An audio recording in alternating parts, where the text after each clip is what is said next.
Alrighty. Welcome everybody back to Ninja What? This is episode 7. Here with DrVaash and then Mount Fables. But we're gonna let DrVaash go ahead and do his intro first. Hey guys, DrVaash here. We're coming at you with Ninja What again.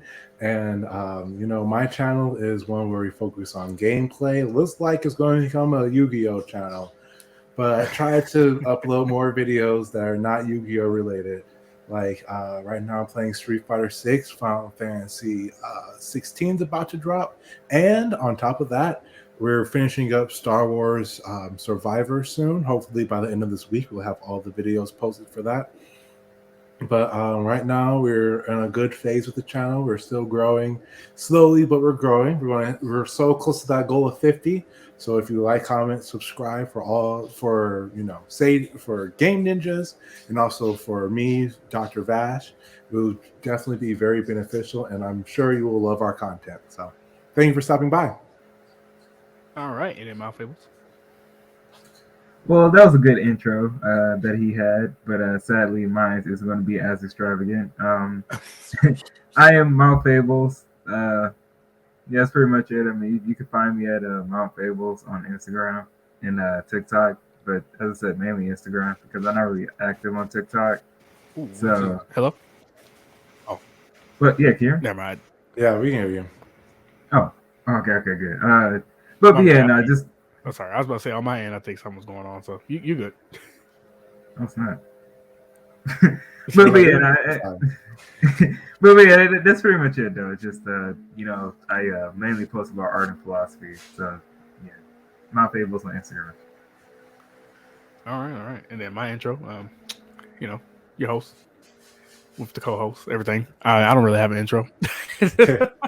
Like, comment, subscribe. Hey, well, we won't talk about it yet. Just like, comment, subscribe for now, though.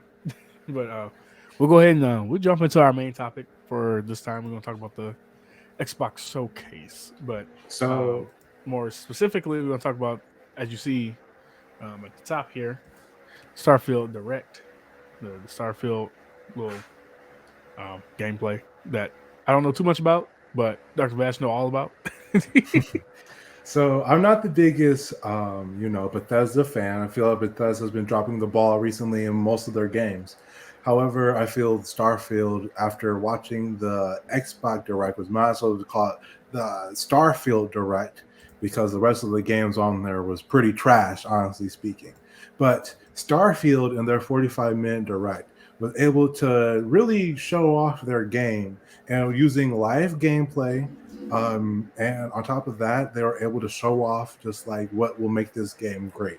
And this game seems like is pretty much geared up to be like Fallout's Elden Ring, where they can just make not only a ton of money, but just have a ton of content in general in the game. So let's just hop into it. We're of course going to be skipping around the main parts. We're just going to do the opening list. Starfield is our first new universe in over 25 years, but it's still a Bethesda RPG through and through, where you step we don't want to. And you get that feeling of unlimited. We'll talk over it a little bit.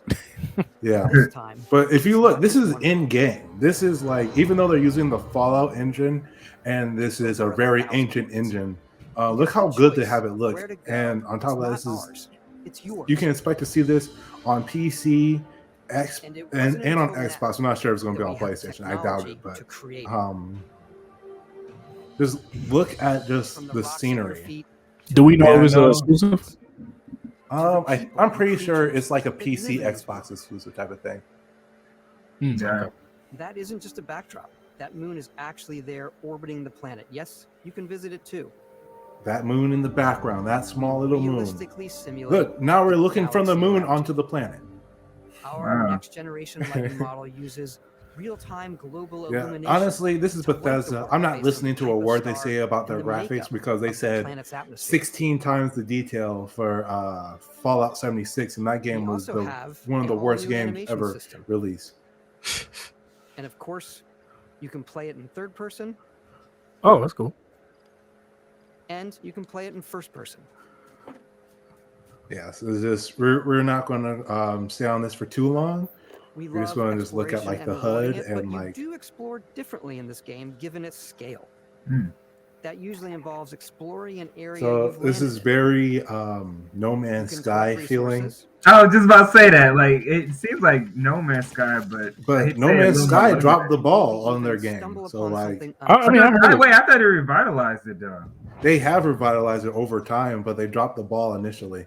Yeah, like, I was about to say, like, isn't there like a whole bunch of permutations to the amount of planets you can visit in that game now? Yeah, they have a random plan generator. This game has this too, but they have handcrafted worlds that's like part of the story.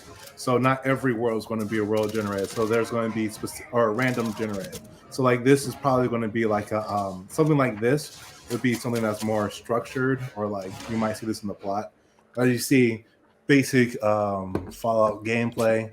And we're just going to. This gameplay don't look like nothing like Fallout. It looked more like Destiny gameplay. That's what it looked like. If you want to jump it's like Apex Legends. Yeah, I was gonna say Destiny, Apex. That's what it looked like. Centauri system, where we can find the city of New Atlantis. So yeah, then so you actually can go in outer space and control your ship. We're gonna hop into that section. So character creation, skills. There's multiple skill trees that have 5 different skill trees, and this being a Bethesda game, because it lets you mind control aliens. You can mind control alien life. They have stealth mechanics. Out of the gate, I'm boost packing everywhere. I'll be having a boost pack too. I ain't gonna lie.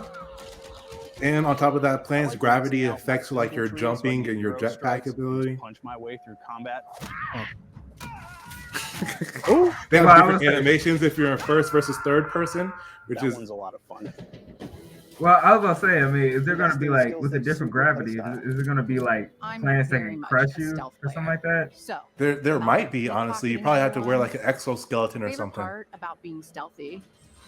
Oh, okay. So we have, and then like they have ship creation. We're not going to go much in this ship creation, but with the companions, you can these companions can serve on you pick up these guys to be on the ship, traveling, put them on plants to mine for you.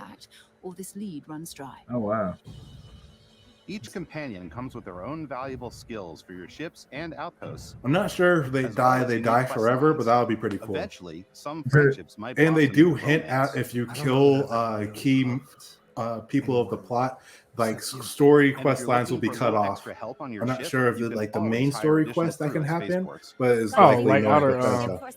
Yeah, they can call Outer World. Outer World. You'll also meet potential crew members out in the world. Still think there might be a spot for me on your ship? I gotta get off this rock. And then let's go over. He sounds so excited. Honestly, it sounded like he was lost. Should be excited. It did look like he was lost. But the space, they have an entire space combat like thing where you have to manually control your energy. Like how you be like, put all energy to your shields. Yeah. Like over here. It's a complex dance between they're going to talk about it. Power allocation system. Boosting power to your engines will make your ship faster. So like they have energy allocation. Powering up the ground drives will shorten the amount of time it takes before you can make a jump. So you can live out all of your Star Trek, Star Wars fantasy. Put all the energy towards the shields. You have to hold it out. Power to your weapons and shields means you're ready for a fight. This is what they were showing back when they first was mentioning this game. So I mean, years ago, they can show this stuff off. And we've seen plenty of games show stuff off and not even included in the game. And this game comes out this year. Yeah, I get that. But no, I'm just saying we've seen this. Well, not this exact gameplay, but we've seen this before because this is what they showed off. Yeah. Originally. Control system skill will allow you to zero in on specific subsystems. And like you can customize like your ship's energy, its defenses, its the look. It sort of like has Tears of the Kingdom type of thing going on with it. We're going to skip all of this. Here's the exploration side. What's our time looking like? Galactic level. The freedom to experience both the exciting planets and the quiet ones. Of course, you're going to engage with alien life. They already show some of it. Again, if you want to see the full one, I would recommend watching the 45 minutes gameplay or this showcase if you're 100% interested in the game. So yeah, they said they have handcrafted and procedural creative stuff. Our system builds a planet as the player approaches it. We stitch together a block of terrain. After that, we have the system that adds interesting locations for the player to explore, creatures to encounter. Look at this, like they do a good job making the aliens actually look like aliens too. Even though they're like quadrupedal or bipedal, like it's still very unique designs. Aggressive creatures have been disrupting our experiments. Their habitat isn't far from here. If you could take care of them for us, we would be in your debt. Oh, there's also factions. You can romance companions. You would have a different story. Like this game just seemed like a bunch of other games put together. That's what it seemed like to me. Yeah, that's what I was thinking too. I see like the space combat, but like, is there anything wrong with? I hate to say, I know you said the aliens look creative, but it was funny you made the joke saying they're bipedal or quadrupedal, and I'm starting to see it. Yeah, I was seeing in the thing too. Ooh. I was like, I mean, they look cool, but they're all on 4 or 2 legs. Like, I need to see some 1-legged monsters, some 3-legged, some snakes, some centipedes, some guys with wheels. Some guys with wheels. That's crazy. I mean, we don't know how evolution work on this planet. Oh, dang! He just knocked that man out. No offense, kid. How you want to interact with each planet, whether you want to explore and see what you can find, and then harvest. Yeah, like you got the T-Rex. This little, I ain't gonna lie to you. This little like No Man's Sky, Destiny, your scanner, Apex, and discover exotic Outer World. Is there anything Mass wrong Effect with 3 all put together? You can even need a surprise on a lower scale. And here's the combat: is like they're going over the guns. Of course, you have to have guns with suppressors. Hands-on with melee weapons. Oh, that's cool. I think it's always a delicate balance between like what's realistic, what's sim, and what's Hollywood. And I think we sort of err on the side of like what's fun for the player. Yeah. So where's the PvP aspect in the regular shooting, not the? I'm not sure if there's. Oh my god, that guy froze over. So there's no. I'm not sure if you can play with other people. I highly doubt it if they have a game this massive. No, they said you can. Oh, they didn't really talk about it then. Because they scrapped it. That's probably why. They could have, but like they said you'd be able to do like the spaceship stuff. They said you and your friends be able to pilot it together and fight other people in space. Gravity is different for each planet. And loot other people's spaceships. This one's for Fables right here for the guy who was talking about gravity and stuff. So like this is a low gravity planet. You're just flying around with your jetpack. You feel like you're flying. Okay. This is like 0 gravity right here. 0 gravity environments pose a different challenge. Yeah, because you gotta stay tethered. 0G will actually push you backwards. Oh, okay. Energy weapons, on the other hand, offer a more stable shooting experience. I mean, they should put you backwards too, but. I mean, if it's shooting a laser, maybe not. I agree. I agree. It should push you backwards as well. Yeah, because it's still mass. So. Damage.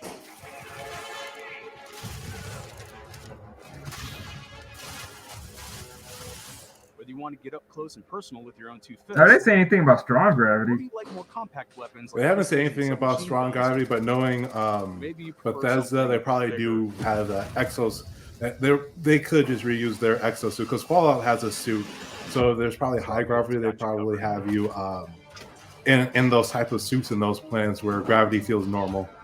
You know, it'd be cool if like with the low gravity planets, like you can have it to where you're like Spider-Man, where you're like grapple hooking on certain like surfaces just to make sure you're tethered, and you can like swing too. That would be awesome, but I'm not sure if you know how notorious tethers are to program. Yeah. If they have tether, that would be awesome. But like they were talking about how in Halo, like how long it took them just to perfect the tether alone. Dang. Oh wow. All right, I think I've seen enough of what I need to see. Yeah. And at the end, they show like a little super powered power fantasy where you can like turn on 0 gravity yourself and make your own special moments. I forget where. Yeah. May the force be with you. Yeah, you can turn on like 0 gravity around you. That was pretty cool, but like not really here for the superpower. I want to stop screen sharing now.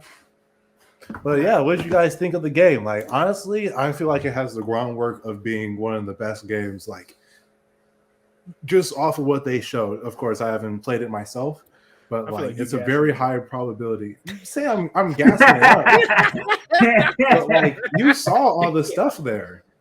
It was. I mean, I'll say it's like No Man's Sky could have literally been the game of the year if they would have delivered on anything that they said. Guess what? Even with revamping, it still ain't. That's because they were talking it up and they weren't keeping their promises. Man, like, they would have kept all the stuff. Next time we're streaming, I'm gonna have a soundboard. I ain't gonna cap. That was a soundboard button right there. But no, I mean the game looks cool, looks fun. It actually fun. It looks funner than No Man's Sky for sure. Yeah. But it's just I don't know. It just reminds me of like other games, and the graphics are all right. I mean, yeah, I'm not saying nothing about it. I mean, as I said, it was on a data engine, and like they do a good job like up-resing the engine and stuff, but the engine is still the engine, and the people still have the stares of like they're staring straight through you. Yeah. On top of but that, that's a Bethesda game. On top of that, it like the planet that was like basically all black and gray. I'm like, that planet. Oh no, they showed they have actually full planets on there, like with people and like places where humans colonize, and like you can explore the planet and like travel around cities and stuff and actually engage with people. I just skipped over it because for the sake of time. No. I know that, but I'm saying like if it's like okay, they want you to explore everything, but they were on a planet where it was just basically the moon. Yeah, they were just showing like you can go on the moon. Maybe the moon will have like a specific resource that forces and you can build colonies, not a colony, but like a base and have like a companion there to mine resources where you don't have to be there very often, and someone else can like manage it for you, type of thing. So it's for those more boring planets, I can imagine that they're resource like a specific resource dense, and you just kind of just put someone there to mine it. Type of thing. I get it. So it's just I'm sure people are gonna have fun. And with other games, they're renowned for like other games like Skyrim and stuff. The story quest has a very high potential of being like a very entertaining, engaging story but again, this is Bethesda. They're known for dropping the ball too. Yeah, they dropped the ball like 5 times. So far so in a row. Hopefully this game is good, but it definitely has potential of being a great game, being something like where Skyrim, where they make one game and they milk it for the next 10 years. I mean, they can do that, but I don't. I mean, they technically milked Fallout 4, and I don't think 4 was better than. I mean, 4 was a really good game too, though. It was all right. I'm not saying it's the best Fallout game ever, but I'm saying like it's definitely a great game. I don't know. I would say it was all right, but that's besides the point. The game looks fine. I mean, it does look fun. It looks like because like compared to like No Man's Sky, right, where they were saying stuff, but then they were showing stuff, and it wasn't adding up. Like this, what they're showing is adding up to what they're saying. So. Especially like all the way back from when they were saying where they basically just had like a little bit of gameplay of the being in space on the spaceship and stuff, and them doing the air to air combat, and then you raiding other people's spaceships and stuff like that. Oh yeah, they show you raiding spaceships in this too. You can actually raid other ships. Yeah. But that's the thing. So those other ships are other players that you destroyed essentially. I'm not sure if that's the case. Well, no.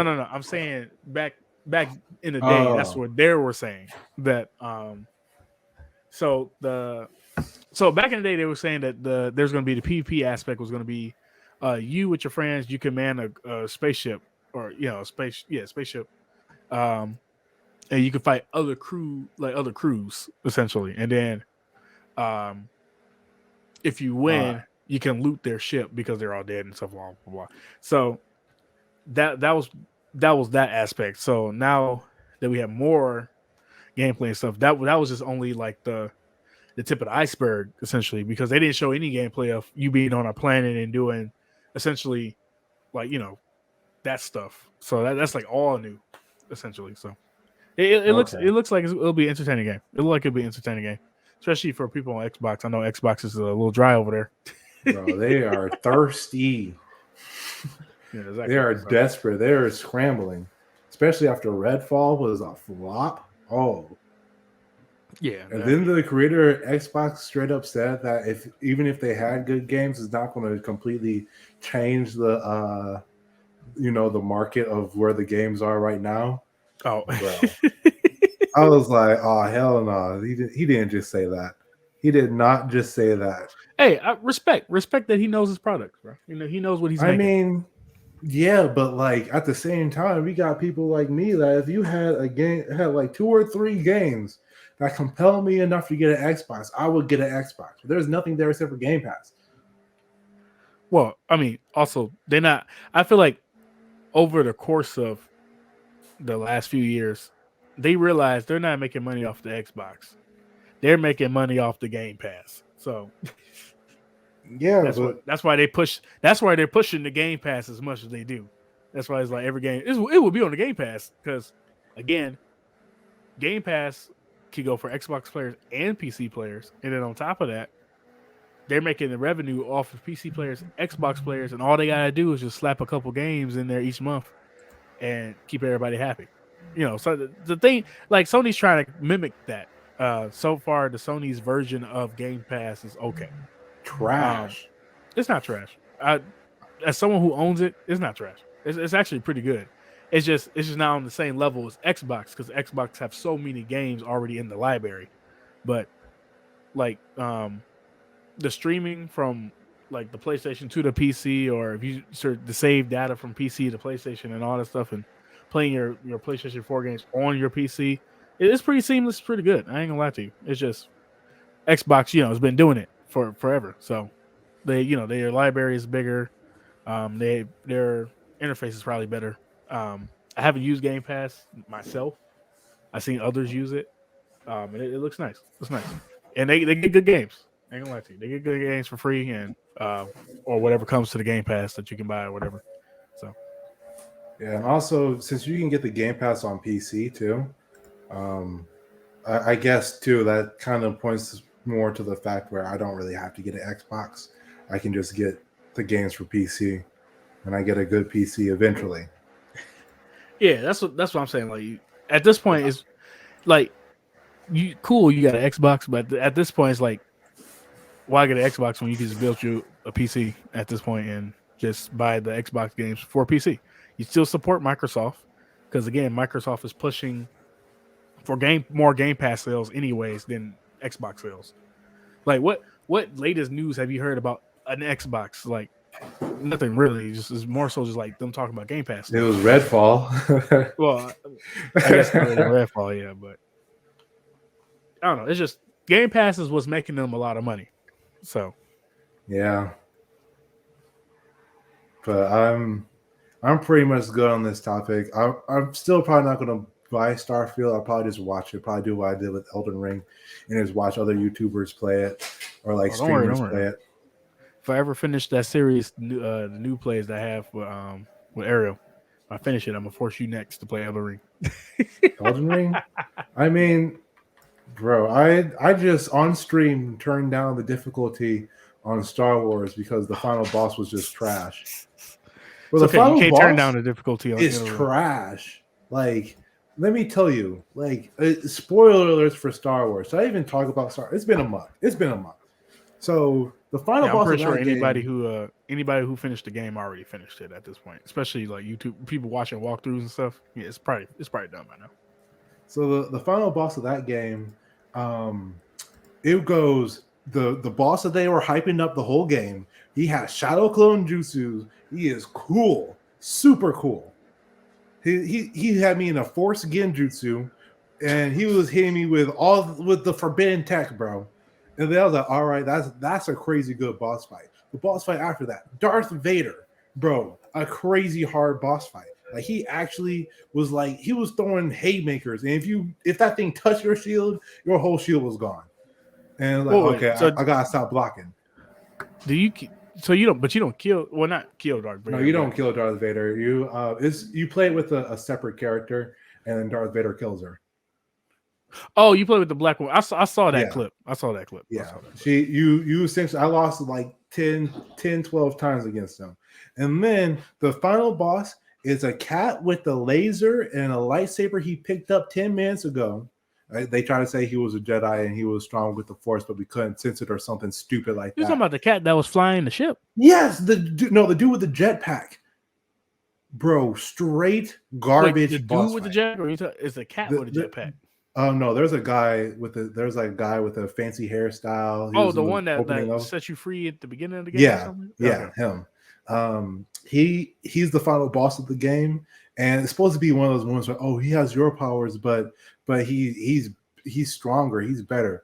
Dude, this fight is garbage. Like I don't know why he has just as much super armor as Darth Vader, does as much damage as Darth Vader per hit.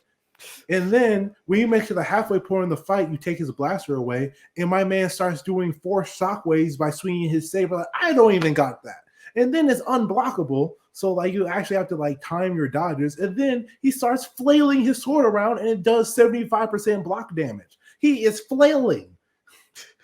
And and then if he hits you, it does like 80% damage. I'm like, all right, and it true combos into death. I'm like, I have max health right now, and you telling me you just toss me like this? I have 7 health packs. I have 5 of them left over, and you kill me before I could heal. And I fought him like a solid 10 times on stream. I was like, this fight's not fun. Nothing cool about this fight. I'm gonna beat it so I can know the end, because if not, I'm never gonna come back to this game again. I'm satisfied. And then the ending was only like, I streamed it for 10, 15 minutes, and then the game was over. Dang. I beat him, the game was over, and it was an unsatisfying ending. And I was sitting there like, bro, the rest of this game was flames. So you saying 4 out of 10? The ending was a 4 out of 10, but the rest of the game, solid 8. Like if I wasn't crashing, like or the game didn't drop in frames massively or in the water and have its technical issues, it would probably be a 9. Like I had a lot of fun with the game. Okay. Mount Fables, because you haven't said anything in a while. What do you thought about that game that we just showed? I mean, it was. I mean, it seemed promising, I would say. I mean, kind of how you guys are saying, like it's a better version of No Man's Sky and like Outer Worlds and the other games. I mean, I will say, to give it a benefit of the doubt, we could just wait and see like what new features they can add like once the game comes out. But at the same time, it does kind of suck because but back in the day, we used to get games where like the full game would come out with all the features, and it was well thought out, well planned out, and you didn't have to really worry about patches per se unless it was something that was like game breaking. But now it's like release something that that something may not be completely finished, or it may not have like all the features you wanted to, but at the same time you can just patch it later as time goes on. And I would say, I mean, look, there's nothing inherently wrong with that, but I will say, I mean, it would be nice to have the features all up front versus, have like certain features piecemeal too. Yeah, exactly. In a way, I'm not saying it's like a bad thing, like kind of like what they're doing, but I will say like kind of like some of the things I brought up, like when I saw the trailer. I'm not sure they're going to be added to the game, but one could only hope. And if it's not added to the game, well, then damn, that kind of sucks. I mean, we got to wait if they do add it. And then if they do add it, most likely they're going to add something else to help them get compensated for taking the time out to add it. Yeah. That's true. Bethesda, I would say give Bethesda this. They're not really known for upselling game like drip feeding content to you compared to other companies. They're more known for like what's the term when they're more known for releasing their game buggy as hell. They release their games and they do a good job of keeping their promises on their games, even though their last game was, or Fallout 76 was completely unplayable. They did a good job just like recovering. You can play Fallout 76 today without any issues. So don't you guys? No, hold on, wait. I know you just said like, oh, they don't try to cash grab you and stuff, but didn't they release a $100 monthly subscription for the game for that game in particular? I mean, not anymore. Not anymore. The Fallout 76 was their attempt to be money grubbing, and it didn't go good. Yeah, because I was gonna say, didn't they also? I don't know. Man, I don't know nothing. Go ahead, go ahead and cook. We can. We've been going over this for 30 minutes. We can go on to the next topic. Yeah. I mean, but as I said, overall, I mean, I would say, I mean, we'll have to see. Yeah, the game looked like it's pretty interesting. I will say, it's interesting enough to get it on Game Pass when it finally comes to Game Pass. But okay, so now that we discussed, is there anything else from the Xbox showcase that's interesting? Because I think that was the most interesting thing. Right? For me, that was the most memorable thing. If anyone has anything that they want to bring up for us to do an addendum in our next one, just leave a comment of like what you feel was good. They had a whole bunch of games on Game Pass, which I don't really think is notable.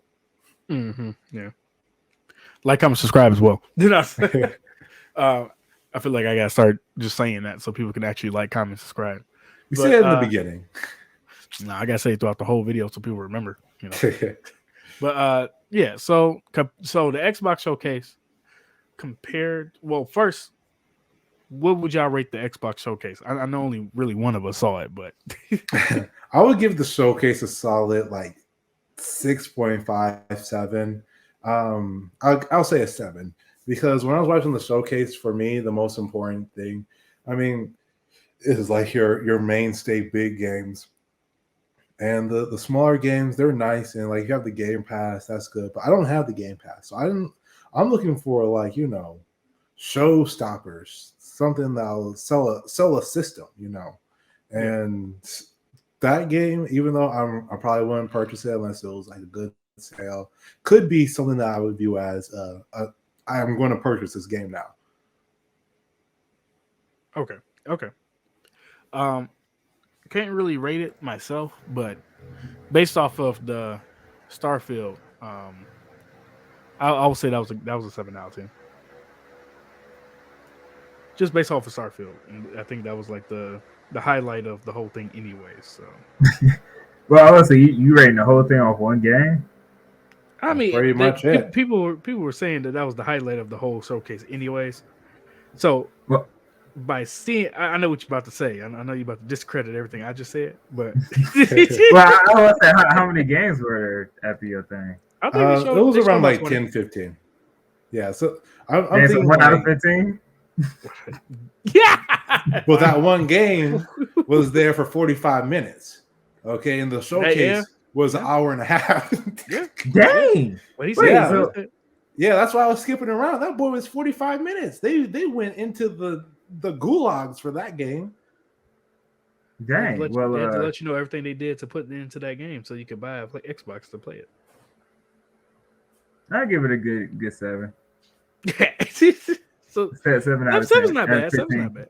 7 out of 15. 7 out of 15. Yeah, that's about what, half. Dang, we just making up numbers now at this point. He's doing his best, bro. What out of 10 though? What out of 10? Out of 10? Well, I mean, I guess like 4.5. Well, dang. That's based off of one game. Wait, that kind of equals up. That kind of equals up the time too, because what you say it was about 45 minutes. I mean, the total time wasn't an hour, so it wouldn't be 10. But. That's crazy. No, you didn't. Did we all see the PlayStation showcase? I know that was like a couple weeks ago, but I did see the PlayStation showcase. I felt like they had some really solid moments. And there were some times where I was just like, okay, I'm here. Like the VR showcase, like at this point, I feel like VR is like, I wouldn't say dead. No, it's not. I'm most definitely picking up the 2. I ain't gonna count. Trading in my 1 to pick up the 2 when GameStop ever gets it. Well, I ain't gonna cap. I honestly think it's kind of dead too. Nah, yeah, it's just haters, bro. But I unfortunately I was there for like an hour, but I had something to do, so I didn't see the Spider-Man get dropped. But like, the Spider-Man game, I watched the trailer afterwards, and like the trailer is exactly what I asked for. Like, you don't have to do much to make the second Spider-Man game. Just make the same game again. Well, they didn't make the same game again. I think some people was complaining about like, oh, it don't look like they really did much game like upgrades wise, like the graphics and all that stuff. But I'm like, it's a whole new story. What do you mean? And like, yeah, it's a new story, which I'm greatly appreciative of. It's a new story, new like you play as Miles and Spider-Man swapping between their powers, and this means Miles now has like a more full-blown game. New, like new powers with the Venom suit, and then on top of that, just like going over the plot, more city to explore.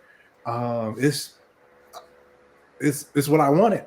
I didn't even know I wanted more New York to swing around in, but now I do. But see, it's looking good. It's looking good. And I played the Miles game and on the PS5, and like that game, honestly speaking, looked great. Like, why would they want to push more outside of pushing more like content? You know what I'm saying? Like in the Miles game, issues with that game was there was barely anything to do after the 8-hour story. And then now it's like, oh, okay, like I have all this to do, plus Spider-Man power, plus a Venom suit, at least for the initial part of the game. And it's just like this. What more do you want from them? Yeah, I don't know. People just like to complain about stuff. I ain't gonna talk. If you really think about it. And let them complain, because like it's just like when they were complaining about the stupid puddles in Spider-Man. You know, losing those puddles versus getting that entire game, and come on. Oh yeah, they like decreased the puddles. Yeah, I was gonna say I think that the overall, like the Spider-Man in general was pretty good, and it seemed like they made it better. So not graphic wise, I guess, but just in general, like it's gonna be like how how in GTA 5 how you could switch between like the main characters like Franklin and Mike and Trevor and all that stuff.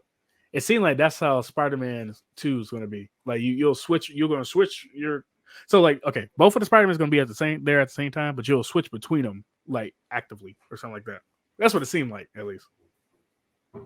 And that is okay, because I want to play as Miles and I want to play as the base Spider-Man. And if he's wearing the Venom suit, that might mean he'd be a bad guy for a little second, and you have to play as Miles and beat him down. Yeah, that'd be pretty cool. Okay. Like, does that sound cool? We are complaining about the smallest things. People like to hate. There's a lot of haters out here in these worlds, in these parts. But yeah, that looks good. What was that? It was there was a I think a Souls-like samurai game or Ronin game. Oh, that game! I'm going to be playing that game. Come to my channel to watch me play that game when that game drops. Wow! Because I don't care how hard that boy is about to be, because I'm going to be there. I'm going to be living in it. Let me see if I can look that up real quick while we do that. But yeah, I will say this: Sony showed some pretty interesting games. Like more interesting than what Xbox seems to have showed. So, because I saw the list of games that they showed, and I was like, I don't know what any of these are. So, yeah, Fables. Wait for the PlayStation showcase. Yeah. Well, I will say I didn't. I hate to say I didn't see it. No, but wait, didn't they show Mortal Kombat 1 there? They showed Mortal Kombat. That was a Summer Games Fest. Oh. Yeah, that was. Mortal Kombat 1 though. I mean, I'll say this. I'm gonna have to see. I'm not. That's look. I used to pre-order a lot of NetherRealm games, but no, I'm gonna wait till that come out, see what people say before I buy it. No, I agree, but I'm telling you right now, that game is looking clean. It looks interesting. I will say, the new system. I'll say this: MK11. I was sitting there like, nah, I ain't getting this. Yeah, bro, man. When I tell you, look. Yeah, I said that too. Look, I ain't gonna say I wasted money, but like that game was kind of wasting money. I ain't gonna lie. Like MK11, I looked at the trailer and was like, nah, I ain't getting this. MK1, that game looking nice. I ain't gonna cap. Looking real nice. Oh wow! Man, so you guys think about getting it? Yeah, I'm getting that. I have to cop that. What you gonna get? You gonna get good at it like in Street Fighter 6 or? We'll see. We'll see. We'll see. Well, I don't know. I'm trying to find the game. The game. Oh, it's not that. It's not that. Is it Phantom Blade Zero? I think it was Phantom Blade Zero. Yeah. Okay. Phantom Blade Zero. When they showed that game, you might as well show it. You might as well show like the combat for a hot second. If there's, I think the trailer's only like 40 seconds. Yeah, you're right. You're right. Let me I'll set all the stuff open. You know what I'm saying? Yeah, I can't look at my porn. You know what I'm saying? I can't look at my porn. You'd be very ill prepared if that's the thing that gets you caught lacking. There you go. Right. Y'all can see it, right? Yep. We can't hear it though. You can't hear it though? Nope. Man. Okay, hold on. Give me 1 second. Oh, you know what? I know what I did wrong. Uh-oh. No, not name. I know what I did wrong. I have to bloop split eat. Not that. Wow. I'm not trying to do a slideshow. Boom, boom, share. Then let's do it. All right. Can you hear it now? Yes. Perfect.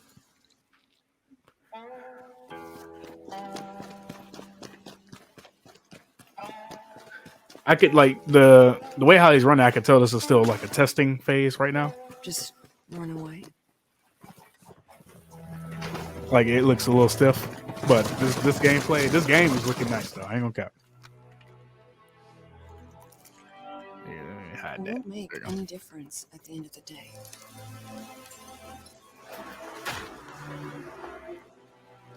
You know better than anyone else.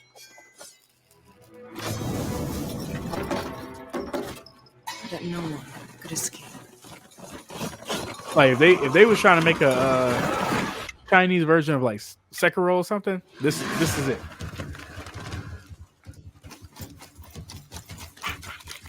Everyone wears a mask. You too. This is a real face. He let you live? What secret did you sell him? Bro, insane. Straight crazy. Combat straight crazy. I ain't gonna go. Only a dead person can keep a secret. Make sure the volumes is it's good.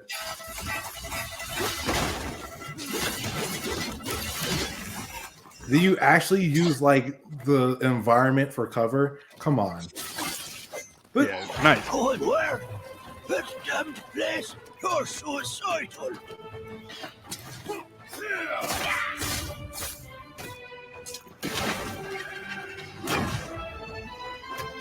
One last toast, and we're all done.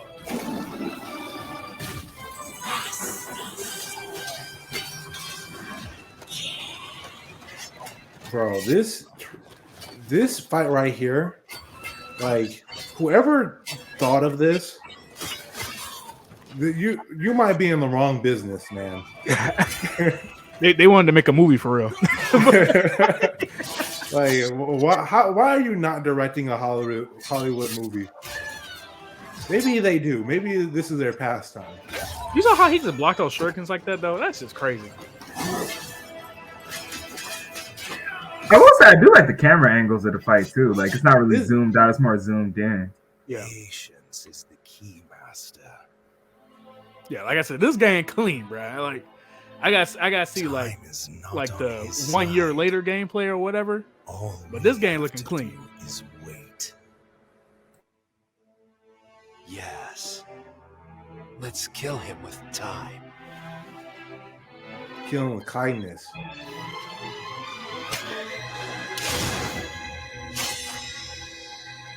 So this game, I'm going to be there. I think that's a good synopsis of how I feel. I'll be there. That game was nice. That game was nice. Trying to think. There's what other games is down here. They showed some Destiny 2 stuff. Beat Saber. For all the VR people, I'm most definitely getting VR 2. I'm going to upgrade my. Well, I mean it's free anyways, because I already bought the Beat Saber for the PS4, so I can upgrade it for free with the songs I bought already. But that's gonna be nice. It's gonna be nice. And then Spider-Man, yeah. Also, what y'all think about the new Assassin's Creed? Assassin's Creed, I think Mirage. Yeah, what y'all think about that? I saw some gameplay of it. You know, I want to say I'm an Assassin's Creed Puritan in the first place. So you know, I'm glad that they're finally getting a game that they can call their own, because it's been a while since the Black Flag came out. Because that's literally been the last game that they've made that people actually cared about. Yeah, I will say I agree with that. My thing is with Assassin's Creed as a whole, it's like the games are okay, they're whatever. I just miss back when the multiplayer was there, like in Revelations, Black Flag, Assassin's Creed 3, I think Brotherhood as well, where you know you had the multiplayer where it was you like deathmatch and all that stuff, where you an assassin and then you gotta assassinate other assassins and stuff like that. You have the trinkets and stuff. Yeah. When I tell you that right there was top tier multiplayer experience, man. Until people started cheesing the game, but that was pretty clean. It was like it was the most perfect way to do a assassin multiplayer game where your objective is to assassinate other assassins. Like you have to be the smartest assassin essentially. They captured that pretty well. And I don't know what happened. I don't know why they stopped doing it. Because like they didn't do it for the game after Black Flag. Which was it Unity? It was I think it was Unity was the last one. Okay, because it was Unity or it was Syndicate or something like that. I think it was Unity. No, Syndicate. One of them. They had another one for PS3, didn't they? Before they did Unity. I don't know. I'm not sure. Either way, Unity they tried to do the co-op assassin missions thing, and that didn't. It was okay, but they only had like 4 missions, and they were the same 4 missions that you had to play with the other people and stuff. So they kind of dropped the ball on that. That could have been like. That could have been something. I don't know. And I guess altogether they just scrapped the whole multiplayer. So, so until Assassin's Creed decides they want to put back in multiplayer in some shape or form, some fashion, every time I see an Assassin's Creed game, I'm like, it's just Assassin's Creed. I ain't gonna lie to you. That's my little rant about the multiplayer experience that they took out. But did anybody else want to say anything? Well, I mean, I would say this game seems pretty exciting. I would say for the most part. This game, you're talking about the Assassin's Creed, right? Oh, this is Assassin's Creed. About the Phantom Blade. Yeah, Phantom Blade. Oh, okay. Sorry, because I know we segued into Assassin's Creed stuff. Yeah. Oh yeah, I would say Assassin's Creed. I hate to say, I feel like it's kind of redundant at this point. I agree. Yeah, but Ubisoft needs a win. Put back the multiplayer. They can win with that. Yeah. Like I don't know. Like okay. Vash, have you played the multiplayer for Assassin's Creed? I've played. Actually, no, I haven't. You're a filthy casual. No, I don't think the only Assassin's Creed game I've played is. Oh no. Is why are you saying you don't know already? Just oh no. Hater. Dang. The only Assassin's Creed game I've played is the one that what's the term? Was the PSP one. Hey, bro, go ahead and log off, bro. Log off, bro. What? That's it. I mean, like I had a PSP and I was like, I wanted to have the Assassin's Creed experience. And little did I know that the game was trash. And I learned the game was trash. That's crazy. Go ahead and log off. We'll revoke your gamer card. So let's leave it at the desk. No, at least I played one. At least is one of them. You played the worst one. What do you mean you played one? Just because it's trash doesn't mean it don't exist, bro. I know this might be a hot take, and this is where I might agree with Vash ever so slightly, but I think Assassin's Creed was at its peak when it was like during the medieval times. But other than that, that was about it. I know a lot of people like to downplay 3, like Assassin's Creed 3, but I really like 3 over all of them. I'm not gonna lie to you. When he was here in America, you know, I bought the Black Flag for my brother because it was a great pirate game, and he always wanted to play a pirate game. This is before, you know, they started coming out with more games or traveling the seas. He was like, "Man, I love the pirate parts, but I hate playing the Assassin's Creed parts." I ain't gonna lie to you. I hate it. When I mean like I hated playing the boat part in 3. I know they improved it in 4, but that's the whole reason why I didn't buy 4 because they were saying that it's primarily going to be boat stuff, and I'm like, "You're a pirate." And I'm like, "Nah." You're a hater, bro. Hey, I mean, I didn't like the boat stuff in 3. Like the boat stuff was very janky, so I hated when I had to do some boat stuff. But it just sounds weird. Do some boat stuff. It sounds like you're getting away from your mic. I am because I'm like moving around, okay, saying boat stuff, and I'm like moving my hand towards the computer, like y'all can see me, but no, yeah. But yeah, the boat stuff is like, you know, didn't like it in 3, so that's why I didn't get 4. So to this day, I never played 4 because of that. But 3 was really good. I ain't gonna lie to you. That's my favorite one. I know people like to say Brotherhood was their favorite one. I heard Black Flag is people's favorites. I heard that too. People actually really like Black Flag. I just never would have played it because I hate the boat stuff. But yeah, that's our hot takes on Assassin's Creed. Now it's time to lose half the flowers. You know, just lose half of them. I don't think Assassin's Creed is a point of contention. I feel like it's one of those things where it has positive nostalgia for, but the moment you play the game, you're like, ugh. I agree. Except for 3, though. 3 was nice. But if I played it again, you know, and 3 had that plot twist too. The plot twist was pretty nice in 3. And then the end fight or the last boss in 3, crazy. That 3 was crazy. I ain't gonna lie to you. 3 was crazy. It was a time to be alive. No, I was like, but yeah. So I guess we lost track. So let's get back on track. Phantom Blade 0, amazing game. It seemed like we're all hopefully. Assassin's Creed Mirage, just another Assassin's Creed. Scrap it. We have the Final Fantasy 16. This is what they showed at PlayStation. So I'm gonna go ahead and play this a little bit. These people live with a Don't flag me, please. You have to believe us. We'd help you if we could. But you're helping us already. We never asked to be saved. Did you think we'd thank you? I'm about to save you, girl. We're all mocked now. Every time you show your faces, it is we who suffer.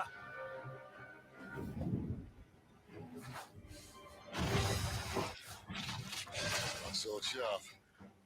I will say this game is looking clean though. I ain't gonna cap. Like PlayStation right now, a couple titles. I'm like, I'm gonna have to cop this. 16 though. I mean, even 15. 15 was a great game when it came out. Like nah, 15 was the stepping stone. This game right here. Why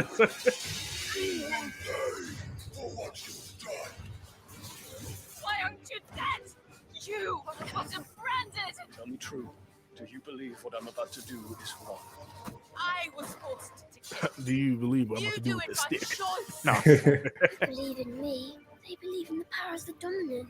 You can't blame a man for wanting to bring an end to all this, can you? Ever led astray by your blind resolve. Oh, look at that. That was sexy. Okay. Oh my gosh, was that Zanzukin? Save ourselves, and we'll do it on our own time. But whatever he did it. I wonder, do they show the gameplay in this one? They showed a little bit, but like, I mean, yeah, but it looks like the game is pretty much done. If your cutscene's looking like this, your game is done. And here's some gameplay, some kaiju gameplay. Some kaiju gameplay. I would be the king of the world. Darkness has taken hold of you. Yeah, this game right here. I don't want to be a This gonna be game of the year. I know you was talking about Starfield, but nah, bro. I don't know, bro. If anything, Tears of the Kingdom is going to be game of the year because Filthy Casuals pretty much have so much pull. Your efforts will avail us naught. We fight. We survive. This game looking clean to the mud, bro. We don't need a reason.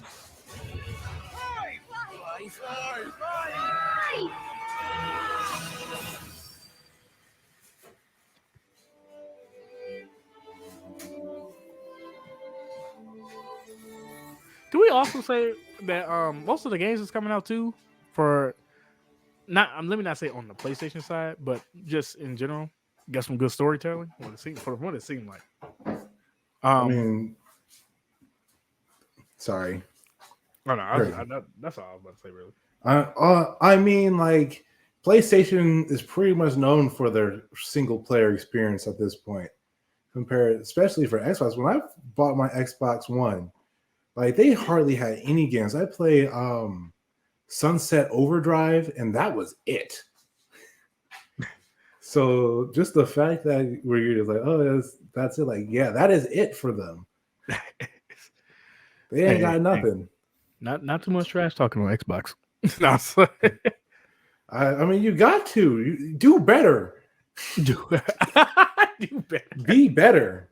Oh, like, Alan Wake 2 though. I know. Not all of us are big scary gaming people, but I am. Oh yeah, that was at the showcase too. The PlayStation showcase was a 10. That's final answer.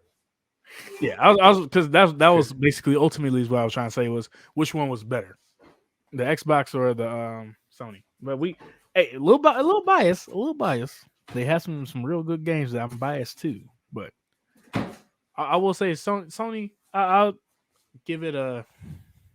We gave Xbox a 7. I'll give Sony an 8.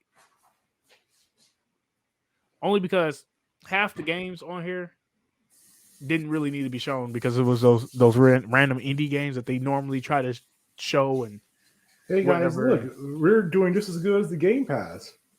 Exactly. And most of the indie games be like, okay, this look like a little kid made this, and it look like hot trash. I ain't gonna lie to you. What you mean, Life of Black Tiger? Remember that was a free game for a month on the PlayStation Now Essential, man. Exactly. Or Foam Runners, or Foam Stars. My bad. It's called Foam Stars. Man, where it's basically like Splatoon, but Foam Stars. I'm going to be playing that game. I don't care what you say. Oh, it's made by Square Enix too. I mean, I'm playing it. This is going to get shut down within a year. Hold on. Square Enix said, "Let's rip Splatoon and make our own Splatoon," and they called it instead of Splatoon, they called it Foam Stars, bruh. Well, they can't call it Splatoon because Nintendo and their lawyers are kind of a meme. Creativity though, bruh. All they did was make it 3D. That's all they did. I mean, but honestly, there's not many games like Splatoon. So the fact that and I'm never going to get Splatoon for freaking Nintendo because it's never going to be on sale. Well, that's your fault, man. That's your fault. I know it's my fault. I'm broke. I was broke with Splatoon 3 dropped. Aren't they trying to come out with Splatoon 3 anyways? No, it's already out. It's been out for like a year now, almost. Oh, really? Dang. Yeah, it's just like I can't play it. It's $70. It's $60. I mean, you know what? I don't even think I touched my Switch in a year. So, like, yeah, what's the point? Here go foam stars. Actually, my bad. Wait, what are y'all rating? What are y'all rating each showcase? There we go. I'm saying PlayStation won the showcase wars. Yeah. And on top of that, I mean, we're still showing another game right now. We trying to end the conversation showing another game. And I am actually trying to end the conversation. I ain't gonna lie to you, but I saw the foam stars, and I'm like, bro, this is the bootleg Splatoon, bro. And that's okay because like it's just good. It's good to have variety. That's what PlayStation has right now compared to Xbox. The Xbox variety is in their Game Pass, not on their actual games. And if I can get it on PC, I'm not even going to get an Xbox. What's the point? Yeah, I'm about to drop a ton of money on a PC, so what's the point of me getting an Xbox? Like no one's saying anything's wrong with Microsoft. It's like, why buy an Xbox when 90% of gamers probably have some form of a PC already? So you could just, or even if they don't have a PC, it's like, would I rather get like unless I'm a struggling high school student who have some friends who's playing something like Halo or like even Call of Duty because Xbox they're the king of Call of Duty. Why, if I don't want those games, so I don't want to get Game Pass and pay $15 a month. So I want to buy like 3 or 4 solid games a year and like just play some okay free games on the PlayStation Plus and PlayStation Plus Essential with some like, some cheap games that will go on sale sometimes. PlayStation is the way to go if you want that. If you want to just have a large variety of games in general and you don't have a ton of money, like you're a high school student, you want to play Halo Infinite with your friends, you want to play like any other free shooting games, because shooting games are better on Xbox. I play Xbox. The controller feels better for shooting. The gameplay, like the connection in general with Xbox seems to be more tuned for multiplayer games like Call of Duty. I don't really see the point of having an Xbox if you don't have those two things. Multiplayer games and winning a ton of games for a monthly fee. That's true. I agree that. But what's that? I was supposed to say something, but I don't know. My Fables, did you are you agreeing with us, or you gotta take on your own, or? I would say I generally agree. Coming from left field, we have Mount Fables, and he just dropped their resolve to 0. Right. We'll show this, and then we'll move on to something that my Fables can talk about. No, I just want to show the fake Splatoon real quick. It's okay to be a fake Splatoon because there ain't no game like Splatoon right now. That's true. I'll give you that. No popular game like Splatoon. Yeah. I mean, it has a very Square Enix-y feel to it. Like it's a Square Enix Fortnite feel. Okay. Exactly. It's a showtime. I'm not a big fan of having everyone be a joke and being all 490 and doing custom dances. But I would say having a game where we're painting the walls with foam kind of does fit it. Sure. I mean, it's a shame that the EA's dodgeball game what's that game called? Dodgeball game. I know. I'm turning it down a little bit so I can hear you. But you saying the dodgeball game? What is it called? I was thinking of Rumble City. What's funny? The graphics from the cutscene to the actual game drastically dropped. I ain't gonna cap. Well, I mean, I don't think this game is being released this year, so we can always see changes because it typically takes 2 to 3 years to create a game. So if it has another year on it, and if it's a multiplayer only game, of course you can cut down the development time. But like, if it looks rough in certain aspects or seems like overpowered, like this giant foam thing, one, we don't understand the context of the game, and two, these things can always change. Exactly. Yeah. So I know graphics is one of those things that they don't typically change like over time, but you know, they can decrease graphics, they can increase, or in Spider-Man's case, have a different artistic take on certain things. Yeah, during the foam frenzy with no date, of course. So no date, no nothing. We don't know what we're going off of, but like, Angle, I kind of saw the gameplay, and to me, it kind of looks overwhelming. I mean, if it's a shooting game, like I'm not sure if you've seen Apex Legends, but I've been seeing my friend Chuck play Apex Legends, and that game, if you're like paying close attention, sometimes it's like watching Fortnite, where like people are just spiraling around, shooting, building, and you're just like, bro, what is happening? And you just have to kind of be there to know, like, you have to know what's happening, going on, to like, or understand and play the game yourself to understand like the nuances. The game doesn't seem very overwhelming compared to like, you know, Call of Duty and stuff, but it definitely looks like you have to I hate to say it, I think it's more overwhelming than Call of Duty. How so? Is for the most part, especially for a game like Foam Stars, the way how you win isn't by killing people. You just pay attention to the ground. So if you look at the floor, it tells you who's winning and who's losing. So it's just a game where you just like spray everything? Like you can still kill other players, but the goal of the game in Splatoon is to have more area painted on the ground, or more walls and ground painted compared to your opponent. Yeah. So that's why there's huge AoE attacks and stuff, because the whole goal of it is just a very flashy way of painting the ground. Oh, okay. So that's why it's super flashy. Well, I was about to say they were doing like sky blasts and stuff, though. I mean, yeah, and it looks like they're aiming at people, but you don't have to hit people to win the game. That's what makes Splatoon so charming. You don't have to be a professional to be good at the game. Like, you just have to have good situational awareness. You just have to have the paint roller. Yeah, or the paint roller, which is where it's like a shotgun on the ground and against your opponents. Yeah, the paint roller was a little busted. It's a little busted. Drop. There you go. I thought I'd drop for a second. Oh, what else? Oh, all right. Last game thing, and I think we're gonna switch over to something else. Yeah, that's cool. All right, here go to Mortal Kombat 1 trailer that I thought was clean. Well, not that, but because you're Sub-Zero. Why are you tackling people down the stairs? Because he can. Oh, you know, they this is not even a spoiler, but they rewritten the characters. Scorpion and Sub-Zero are now brothers, so now it's canon. Not everyone's head canon is canon. Wait, what? Really? Yes, in this rewritten universe, Sub-Zero and Scorpion are brothers. It's cool. Cool concept.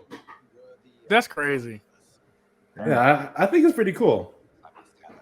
That is kind of cool, though. That is kind of cool. I ain't gonna lie. But at the same time, it's kind of weird. It is weird and cool. Like, this is supposed to be like a retelling, so, or not a retelling. What's the word I'm looking for? Hey, can I say that combo was clean? I'm glad that they're adding Kenshi back. Was he not in 11? No, he wasn't. He wasn't even a DLC character. They did him dirty. He was one of the coolest characters in Mortal Kombat. Was it 10? Enough. Okay, let's go back to 1 here. Who are you again? Lord Liu Kang, protector of Earthrealm, god of fire. The game looks nice, by the way, too. I mean, all the Mortal Kombat games look really good, so I can give them that. I think this one looks better than the last one, though. Yeah, and on top of that, too, the air combos. Mortal Kombat is not known for their air combos like that. So I'm glad to see that they're stepping into the air, because it does make the combos just look flashier. Air combos, automatic, your game gains like 10 flashy points. Yeah. And they also, this is Raiden right here, and he's a monk now. He's not a god. Hold on, wait.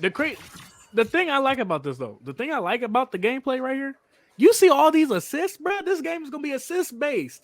It's funny. I can kind of see this logical step because, like in a lot of the older NetherRealm, well, not older, but like the like MKX or like Injustice or stuff like that, they would have like game modes where you would have like assists like from different characters, like in like I guess like a special fighting mode. So I mean, I guess it's interesting that they decided to just add it in the game. Yeah, and I think it's really cool. Like it looked like it works. That's what I'm saying. It looks nice. It looks really nice. No, it's not. If your disease becomes known, you will be banished. I only want what's best for you. Or do you secretly covet my And I think they might have team special stuff too. I'm not sure though on that, but